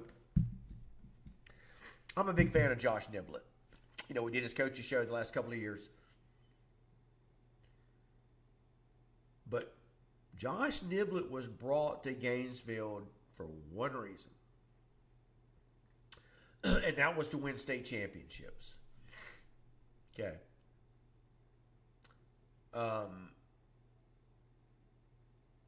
You know, first year there, Gainesville under Coach Niblett, they went to the state title game. Remember, before Coach Niblett gets to Gainesville, they were mediocre. 5-5, 4-6, 6-4. Make it the second round, play all that. You know, that's about it. Well, obviously, they went out, sought the best coach. Hey, we want to turn this thing around. You know, it's all about the plan there. Adam Lindsay's a great athletic director. They, you know, build that, add to that new stadium. Their facilities are second to none. They went out and got, cannot believe I can't remember his name. They went out and got Parkview's baseball, Chan Brown. They went out and got Chan Brown, who's probably the state's best high school baseball coach. He was the longtime Parkview baseball coach. Okay. So Adam Lindsay goes out and gets Chan Brown from Parkview. Says, hey, we want you to come, build up our Gainesville Red Elephant baseball program. So there has been this drive to make Gainesville elite in all sports. So Gainesville goes to the state championship game the first year under Josh Niblett. They lose to Hughes by a touchdown. Still, though, Gainesville is back, and Josh Niblett is doing a great job. So the next year, I'm trying to think what happened. I think Gainesville gets beat, in like the third round? Somebody help me out with that. And then last year, you had Gainesville 7-4, and they get beat in the playoffs by Sequoia. I promise you. Josh Niblett did not come to Gainesville to lose to Sequoia. Okay. And this is, I'm not, nobody knows this better than Gainesville. So where am I going with all this? And I'll get y'all's questions here in a minute. I love it. Jamal, I'll answer your question. I'm kind of answering it now with this little diatribe of mine. But I think that it's going to be interesting to see what happens this year with Gainesville. Let me put it that way. Gainesville is a tough market. Okay. It's just a tough market. You've got you got East Hall that's coming on strong. It's just a tough market. And I think that reflects of where Gainesville has been, in the past, football-wise. It's just going to be real interesting to see what happens with Coach Niblett. And I like the guy. I love him. He walks the walk. He talks the talk. He is all about, to all the glory goes to God. And I love that in a coach who's not ashamed to talk about his Christianity and his beliefs and his faith. He's a great football coach. He proved that at Hoover. He succeeded Rush Probst at Hoover, I'm pretty sure. Like right away, I mean. He definitely coached at Hoover after Rush did. But anyway, it's just going to be very interesting to keep an eye on Gainesville. 2 years ago when they made it to the state championship, I mean, you're squeezing all you can out of that baby. Just going to be really interesting to see what happens at Gainesville. That's all I'm saying. But best facilities, I mean, they got everything you would want. And like I said, kudos to Adam Lindsay. I like the guy a lot. He's a great athletic director. That brand new stadium, the home side, the press box. Guys, it is like a collegiate press box. And I was honored to have done a game there. We did the Milton-Gainesville game last year. Was our game of the week. But it's going to be real interesting to see what happens with Coach Niblett there. Just something to keep an eye on. Now, I really like what JT Thompson is doing at Roswell. He has come in there. He's got them playing well. Of course, he's the former Lee County offensive coordinator. He's got a great quarterback to work with. Evan Reese, if you're still in the chat, man, chime in here, man. Let us know. I think he is going to do great things there at Roswell. It's going to be real interesting to see what they do this year. I think Milton is still the toast of that region. I mentioned this at the onset of the show in case you guys missed it. So you got Milton loses Luke Nickel, goes to Miami, and you got Houston County loses AJ Hill. Both those teams, they lose their quarterbacks. And I know we're talking about two different regions here, but I'm just kind of filling in some blanks here. I think Milton may be the toast of 7-5A, and I think Houston County may be the team to watch other than Thomas County Central in 2-5A, which, by the way, are got to be the two most competitive regions top to bottom other than 1-6A. Do you guys agree with that? But I would say Houston County, Thomas County Central in 2-5A.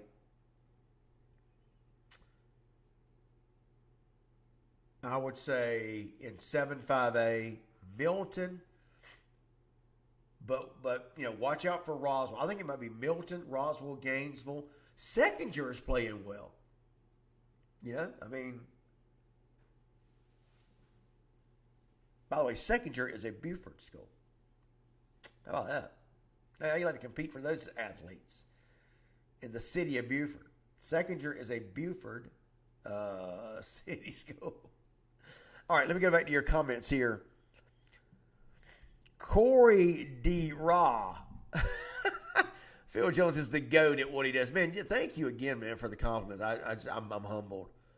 I don't take any of that for granted, guys. I'm completely blessed by God in doing what I do, man. He has blessed me, and I'm so thankful that I get to do what I do for a living.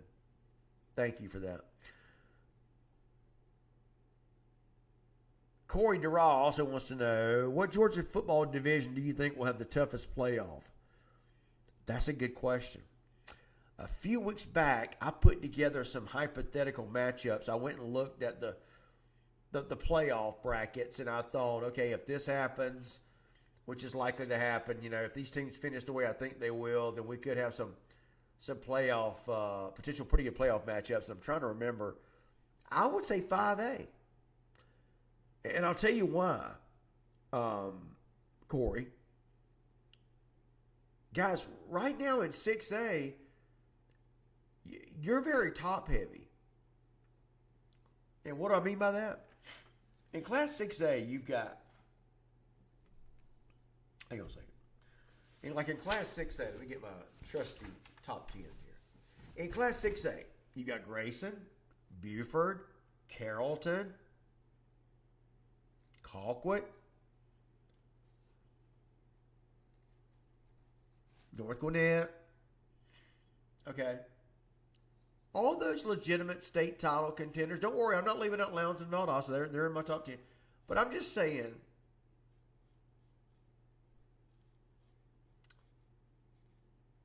tell me who of these teams are truly, truly capable of winning the state title in 6A. Ready? Here we go. Grayson, check. Buford, check.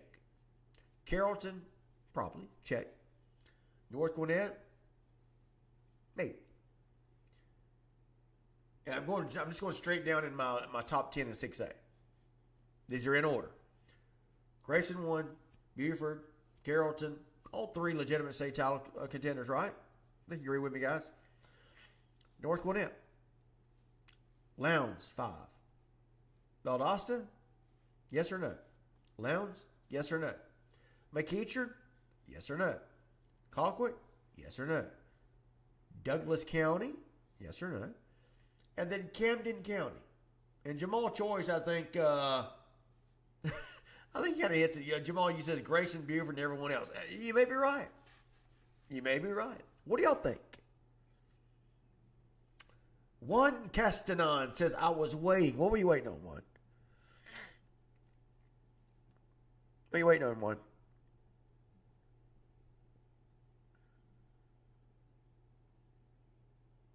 Hoko looks strong. Yes, they do. They really do. I mentioned this earlier. You got Ryan Maxwell. He's a 15-year-old sophomore. I never in a million years thought that he would be able to fill in for A.J. Hill. I didn't think anybody would unless they had a transfer coming in. That's what I expected at Houston County. And I'm going to get back to 6A in a minute. But I really thought that Houston County was going to bring in a transfer because they just didn't have anybody in the feeder system, I thought. But again, guys, this is the beauty. This is the genius of Jeremy Edwards, the head coach of the Houston County Bears. Okay. Jeremy Edwards is one of the best and most unsung coaches in the state. He saw that he had a couple of guys that were battling it out, younger guys, but you just don't think that a young guy is going to come up and be able to replicate what a veteran like A.J. Hill. He's at Memphis, for goodness sakes. A.J. Hill is. But Ryan Maxwell has a completion percentage so far of like 68%. He's not missing.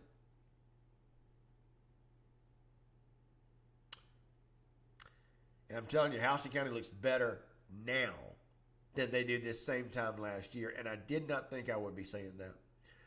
Simply because I didn't know who was going to replace A.J. Hill. It's just funny how things work. Stephen Tate, I'm telling y'all, Hoko will beat Lee. I'm probably going to agree with that. And think about it, Stephen. I don't think that's all that far-fetched right now. Look, I've told you guys before, Dean Fabrizio is as honest a guy with me as anybody. I remember I asked Fabrizio before the Colquitt game. I said, Coach, what do you think? Tell me what you think. I said, because I've got to pick your game, Lee County, Colquitt County. What do you think? And he did not, he didn't like that. I never forget what he said. He's like, come on, man. Don't make me say that. Trying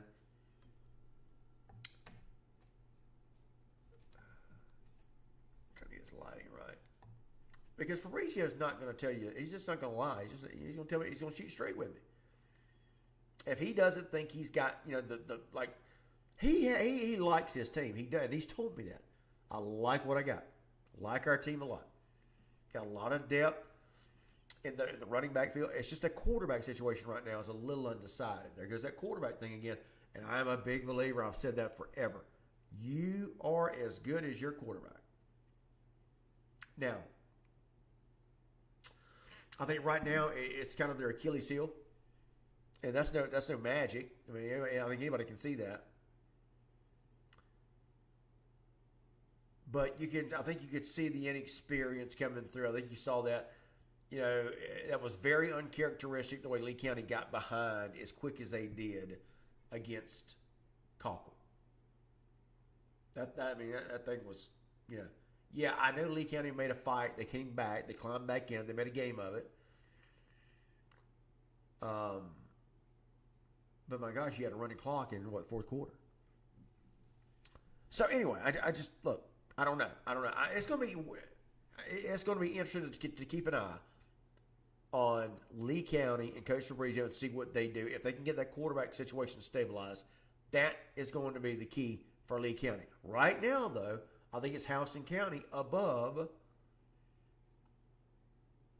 Lee County. is Hoco, and guys, listen to me, Thomas County Central fans. I know you're beating your chest, and you should be.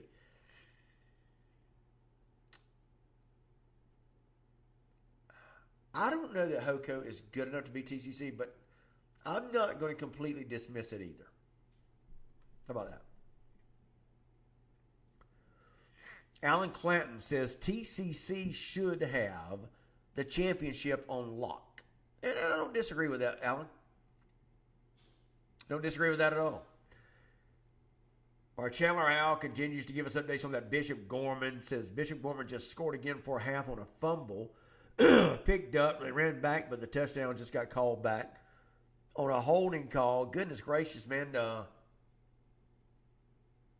What's that score? Surely Modern Day is not going to win or lose 2 in a row.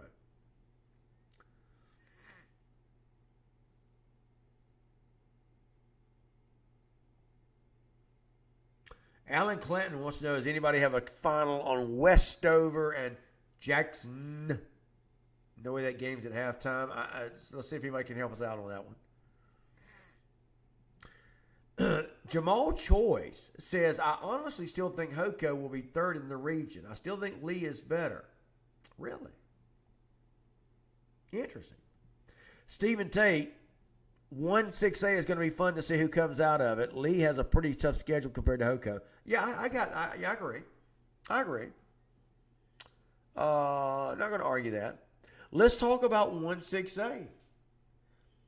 Jamal Choice says, do you think Creekside will be in the championship this year? What are they, 5A? I know I'm asking a bunch of questions. 4A, right? Creekside? Yeah, 4A. It depends on if they're in an opposite bracket North Oconee. Because North Oconee, I think, is a shoe-in. Remember, I said before the season started, this is going to be the year of the repeat. I think Grayson's still going to be the team to beat in 6A. I think they've got a great chance of repeating. I think Milton, especially with what they've showed me with all guys, have y'all seen Milton's special teams? Okay, so your quarterback your quarterback situation is in flux right now. No problem. We're just going to win games by blocking punts and running punt back. That's what they're doing right now at Milton. That's what good teams do. You get talent from this side and that side, whatever it takes.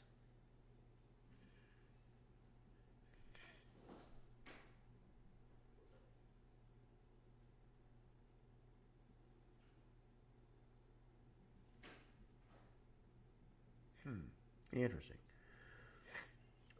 Go Dog says WALB final Westover 46, Jackson 35.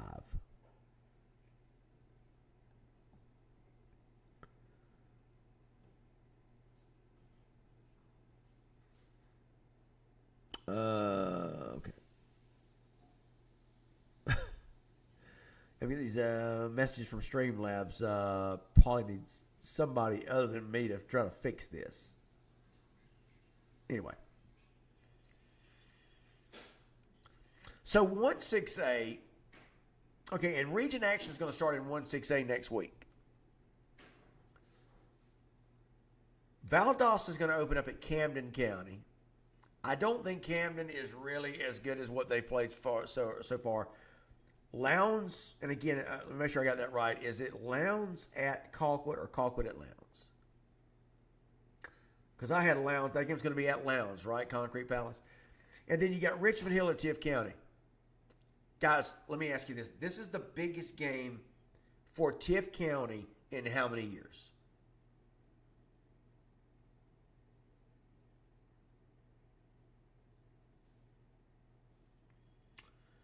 Biggest game for the Tiff County Blue Devils in how many years? I'm going to go back to the Ashley, and it's certainly not while Noel Dean was there. You know, what a mistake that was. But that's a bygone era. You had a superintendent that didn't belong there. You know, they were buddies. Anyway, two peas in a pod. Anyway, Tiff County has certainly learned from that. They are better for it. They've got great leadership now. They put that dark era behind them. It's a new dawn, a new day dawning at Tift County. Having said that, this is going to be the best, or this is going to be the best game, the most important game in how long?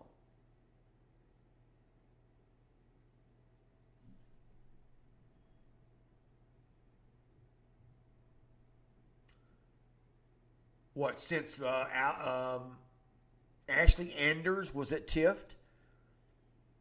You remember Ashley Anders led Tift to, I think it was a quarterfinal game at Archer. They lost in overtime. Just trying to think here. You know, man, Tift County had some big time games before the bottom fell out. But the bottom line is, you don't really have to think about what game, but this will be the most important game for Tift County in 5 years, easily. I think that's fair to say, right?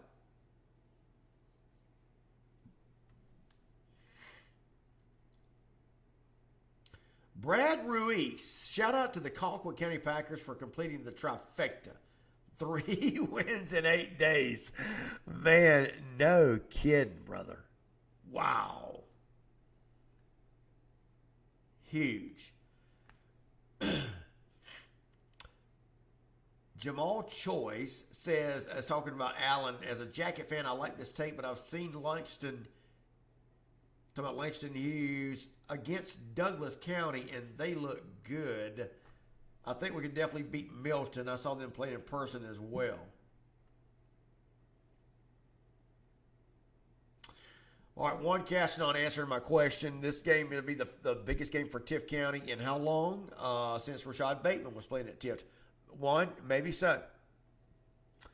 And let me stress the importance of this. When's the last time Tift County won a playoff game? Won a region game. Adam Hips, you still in here, brother?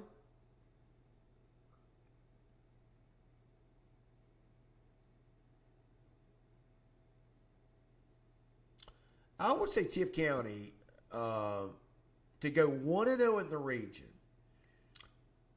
is going to come close to guaranteeing them a playoff spot. I mean, what do you guys think? Who's tops in Region 1-6A right now? I think remember Camden County got off to that red hot start last year.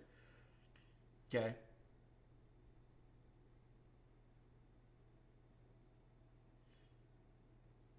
And hang on, Jamal, I'm coming to you, buddy, with your question.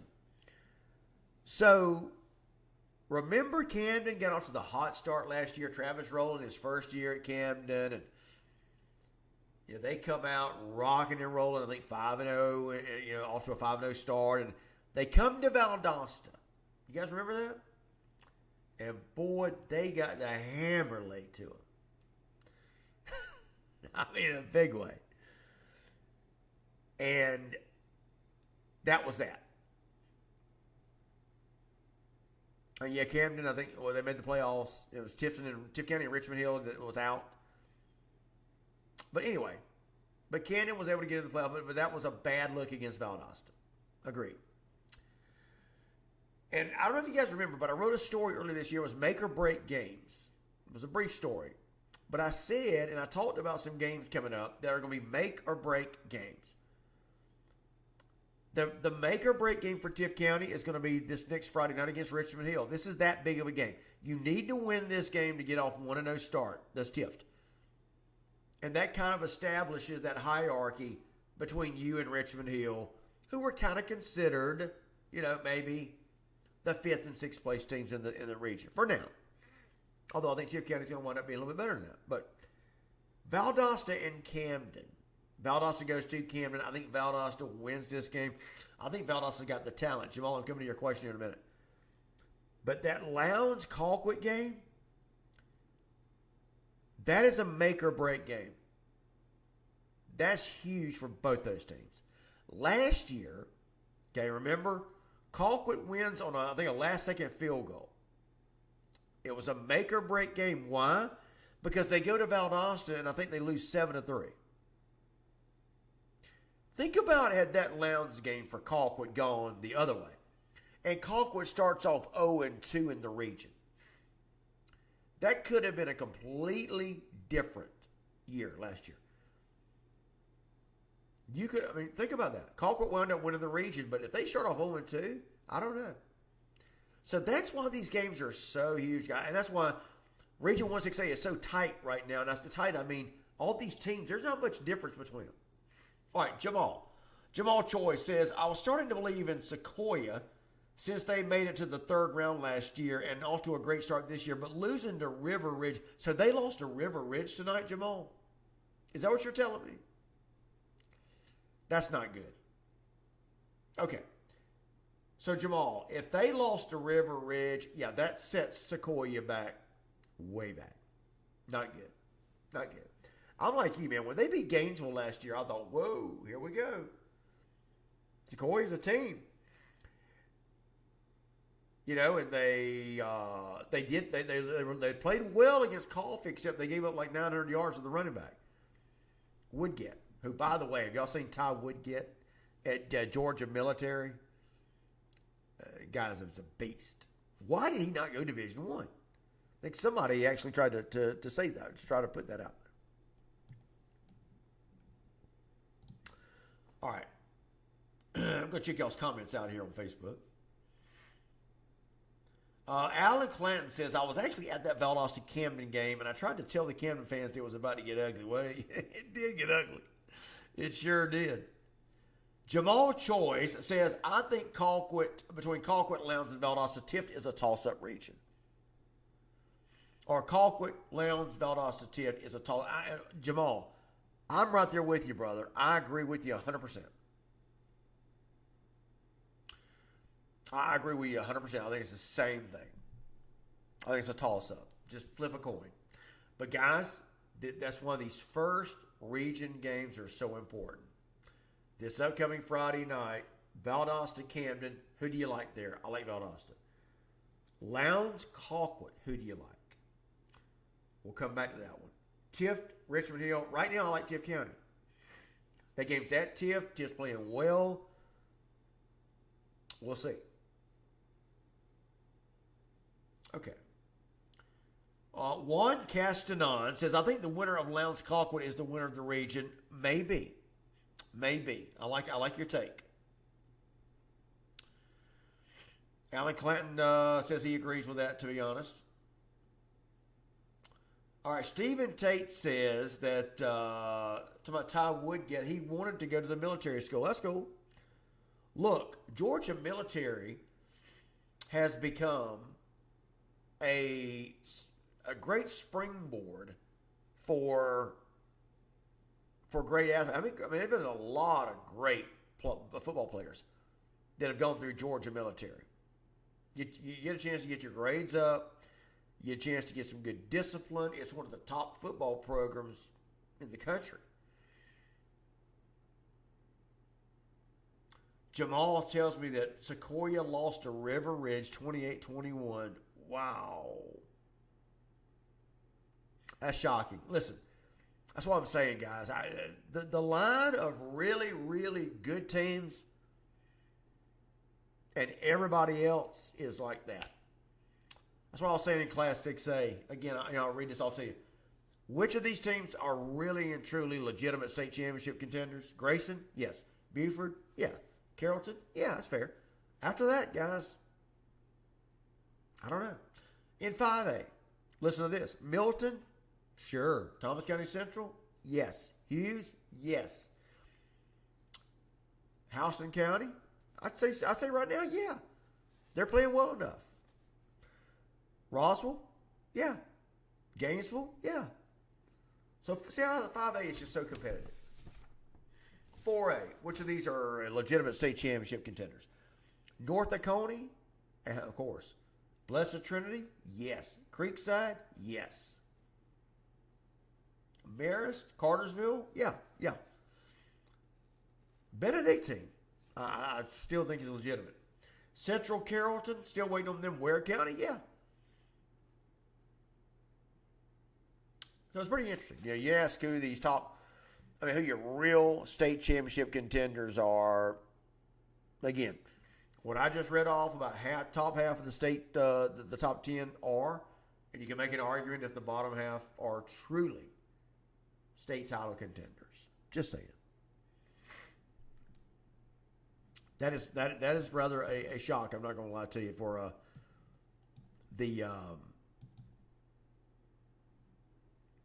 that was a shock. The River Ridge losing to or Sequoia losing to River Ridge.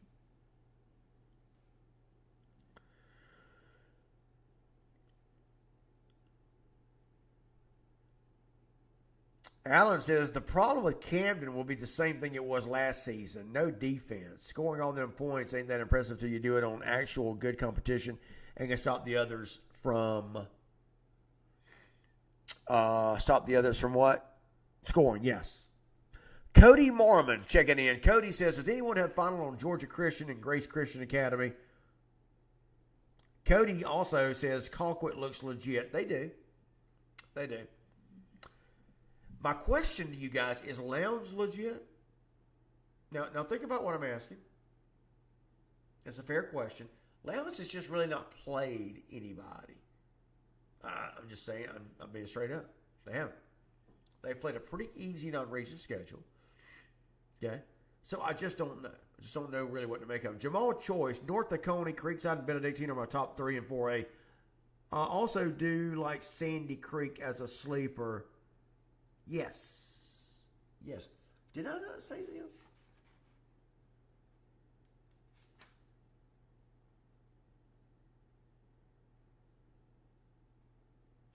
Sandy Creek's 3A. I was wondering why I missed them.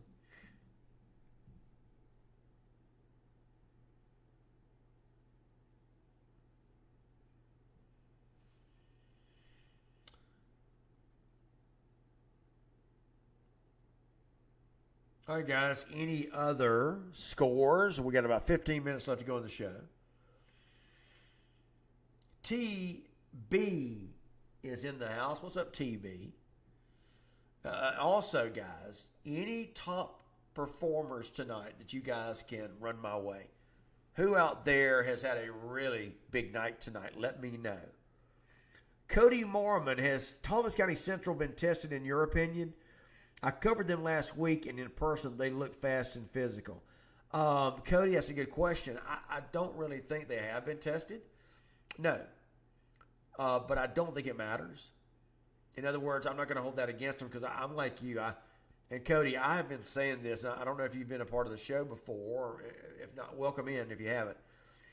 But Cody, I have said this all year. I think Thomas County Central is about as much a shoo-in to win the state championship as any team I have seen in a while. They look like a state championship, like a state champion. They look to have the best athletes, strongest, fastest. But, in fairness, Cody, to answer your question, has Thomas County Central been tested? I don't think they have. But I don't think it's going to hurt them. I just think that they're good. I really do. But no, I don't think they have been tested. Jace Johnson is legit. Where'd he go? Jace Johnson is legit, but I don't know about Lowndes, and I'm the same way. Again, that's another school, another type program that hasn't been tested. But I'm like you. I think Jace Johnson. Listen, remember, before the season started, Adam Carter had said, "Look, I don't really know. We lost all of our defense." So that's one reason I'm just not getting too excited about Lowndes. And look, I'm not trying to be disrespectful to Lowndes. I love those guys. I think Adam Carter's a great coach. They just have not played the caliber of opponents that I can really make a legitimate, opinion on them right now, because they lost everything on defense. I mean, they lost. I think they lost 11. Or no, I'm sorry. I think they lost 10 of their 11 starters. So right now, I think the defense is playing a little over their head. And a lot of that's got to do with the competition, though. That is my take on Lowndes. I just don't know. That's why I'm saying, guys, that Colquitt game is going to be huge. And right now, I'm picking Colquitt. Alan Clanton hits it on the head, man. Just what I've been saying. These region games is going to tell us everything we need to do about teams like Lowndes. Yes, it will. Yes, it will. This is where the buck's going to stop. When we're here next week, I want to invite everybody back next week. Guys, we do this every Friday night, 10 o'clock to midnight. When we're back here next week, I think we will know a lot more than what we know right now.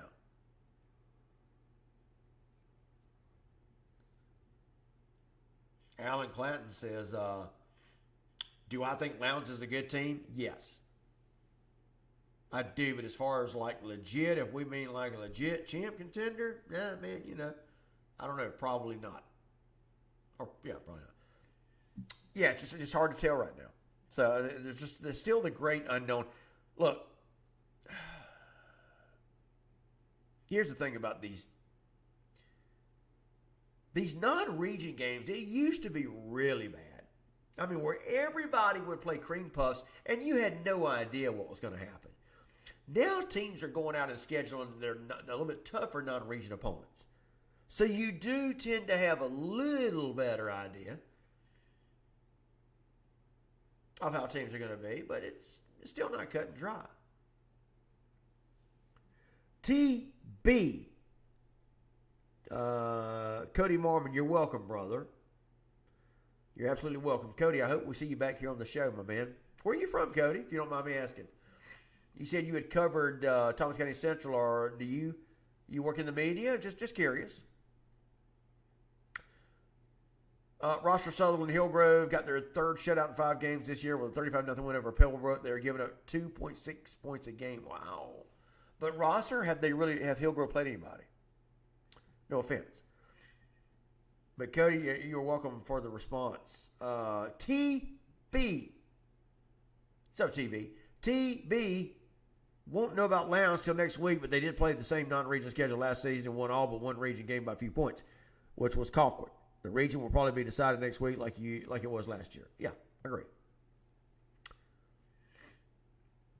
Stephen Tate, did Camden win? Yeah. I think. Didn't they? Yeah, they won by a bunch over Royal Palm Beach. I bet there's some money at Royal Palm Beach. You think there's some mansions on Royal Palm Beach? I don't know. Just sounds richy, doesn't it? Jamal Choice, what's your take on McEachern, Phil? They have been shocking the state. I predicted before the season, Jamal. I said that back in the preseason, I thought there was 5 teams to watch for. I thought McEachern was one. I am high on McEachern. And here's a little ditty for you that I didn't even know. Michael Martin, their director of football operations, told me. I would have said a little birdie told me, but Michael told me that with all the success that McEachern's had this year, they're doing this without their top players.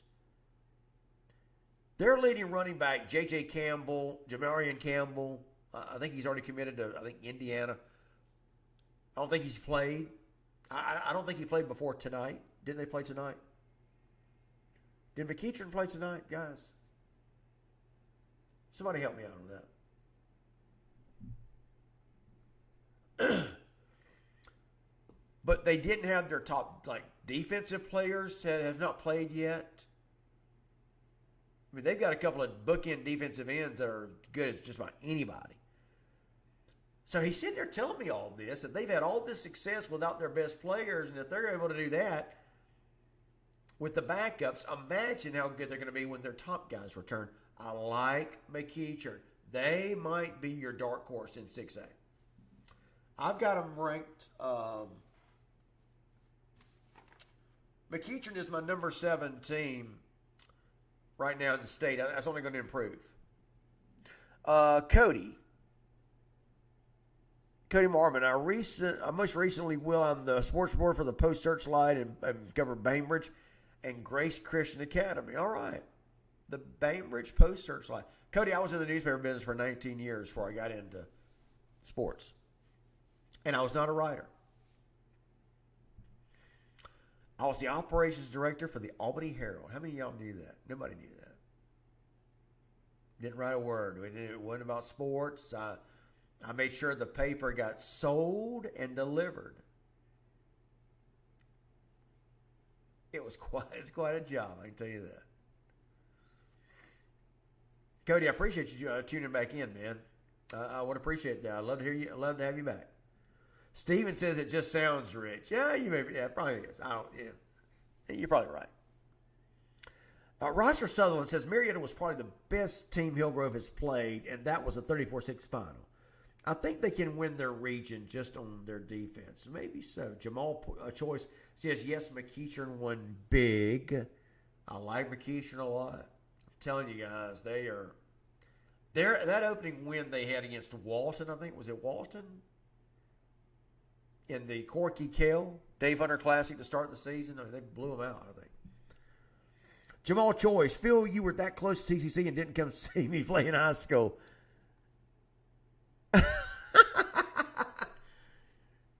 Jamal, who is the other choice? Is it Adam? Is Adam Choice? Is that who I'm thinking about, brother? Are you kin to Adam Choice? Have I got that right? Help me out here, man. That's crazy.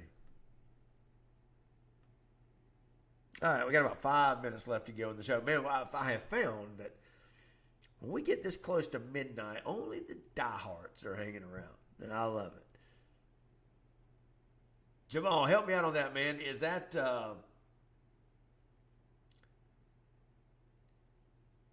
okay? That's your little cousin. Okay, so Adam Choice? I remember him. I just saw that last name. That's kind of different. Yeah, how about that? Jamal, man, I'm glad we found each other, brother. Appreciate all of y'all checking in the show. It means a lot. Really, I love these chats, man. This is so cool. Don't forget, I hope you guys will join our Monday show. We do this 5:30 to 7 every Monday. And we'll talk more about, the games that ended up tonight. We'll have a little bit more information. And like I said, guys, please send me information on top players. Top players that have had a big night tonight, offensively, defensively, pick sixes, even kickers, special teams. I do my top 10 performers. I'll work on that over the weekend. And sometimes I get it from fans. I want to make sure that we get some guys in here that are very deserving. Team field goal kicker, kick 4 field goals or whatever. I want to hear about them. Juan Castanon, thank you, buddy. I really appreciate that compliment, man. Thank you very much, buddy. I really appreciate that. Means a lot. All you guys, your kind words, your compliments, man, means everything to me. Means everything. Thank you for that one. All right, 5 minutes left to go in the show. Just any surprises tonight? Fitzgerald went to work. That was kind of the revenge game, wasn't it? Remember Fitzgerald came over to Stillwester last year, knocked them out of the playoffs. Worth County had a big lead in that game. Fitzgerald was able to come back. So there you go. A little bit of a revenge there. Stephen Tate. Enjoyed it, brother. Look at my text. Okay, I'll check it out, Stephen. I'll check you out, buddy. And by the way, before we exit tonight, I'm going to add this real quick. We lost a really good man in Charlie Kirk. And there's been some people who have really done the guy wrong and besmirched his name.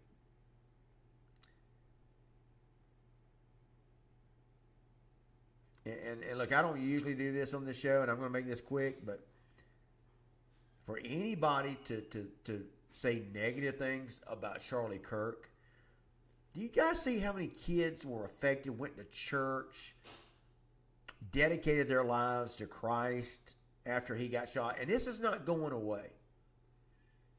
But there's some people out there that have chosen to try to run Charlie Kirk's name through the mud, and I don't like it. I don't like it at all. That man stood up for what's right. He liked all people. I mean, I promise you, he was a good servant, and he is with God and Jesus Christ right now. But I just wanted to add that because they're 99% of the people in this country, I think they get it, and boy, we have seen, like I said, a resurgence of people,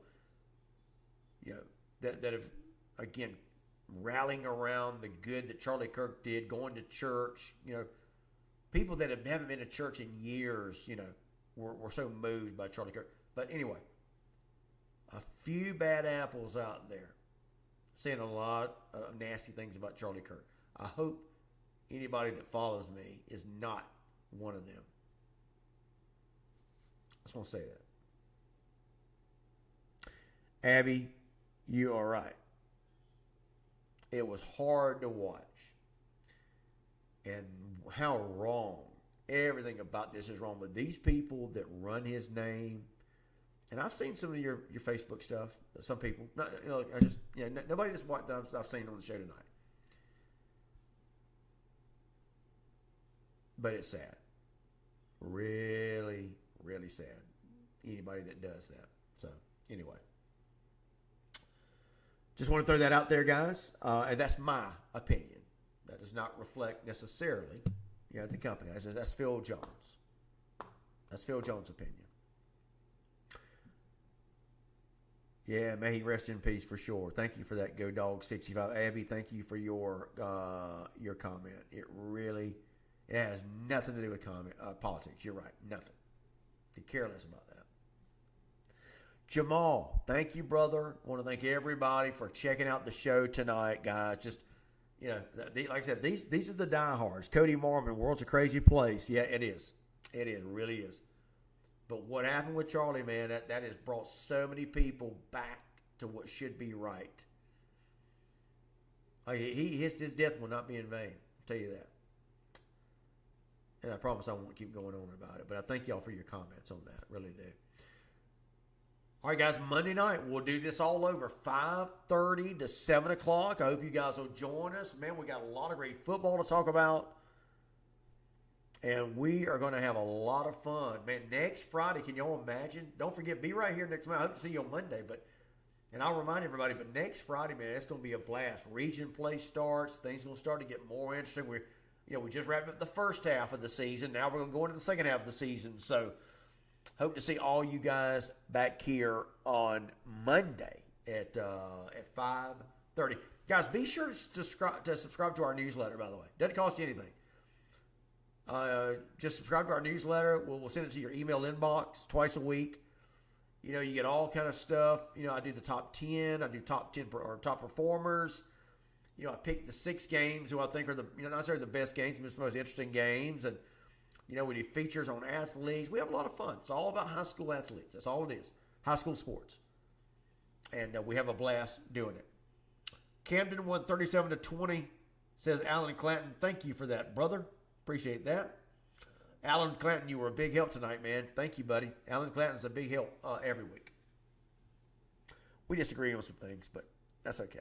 Abby Pearson, I hope you have a great weekend as well. Thank you guys so much for all the great comments. Thank you for being here tonight, and we shall see y'all hopefully Monday, 5:30, right here, right where we're doing this. Extra Point with yours truly, Phil Jones. Mark Dykes will join me. Until then, have a great weekend, everybody. See you guys.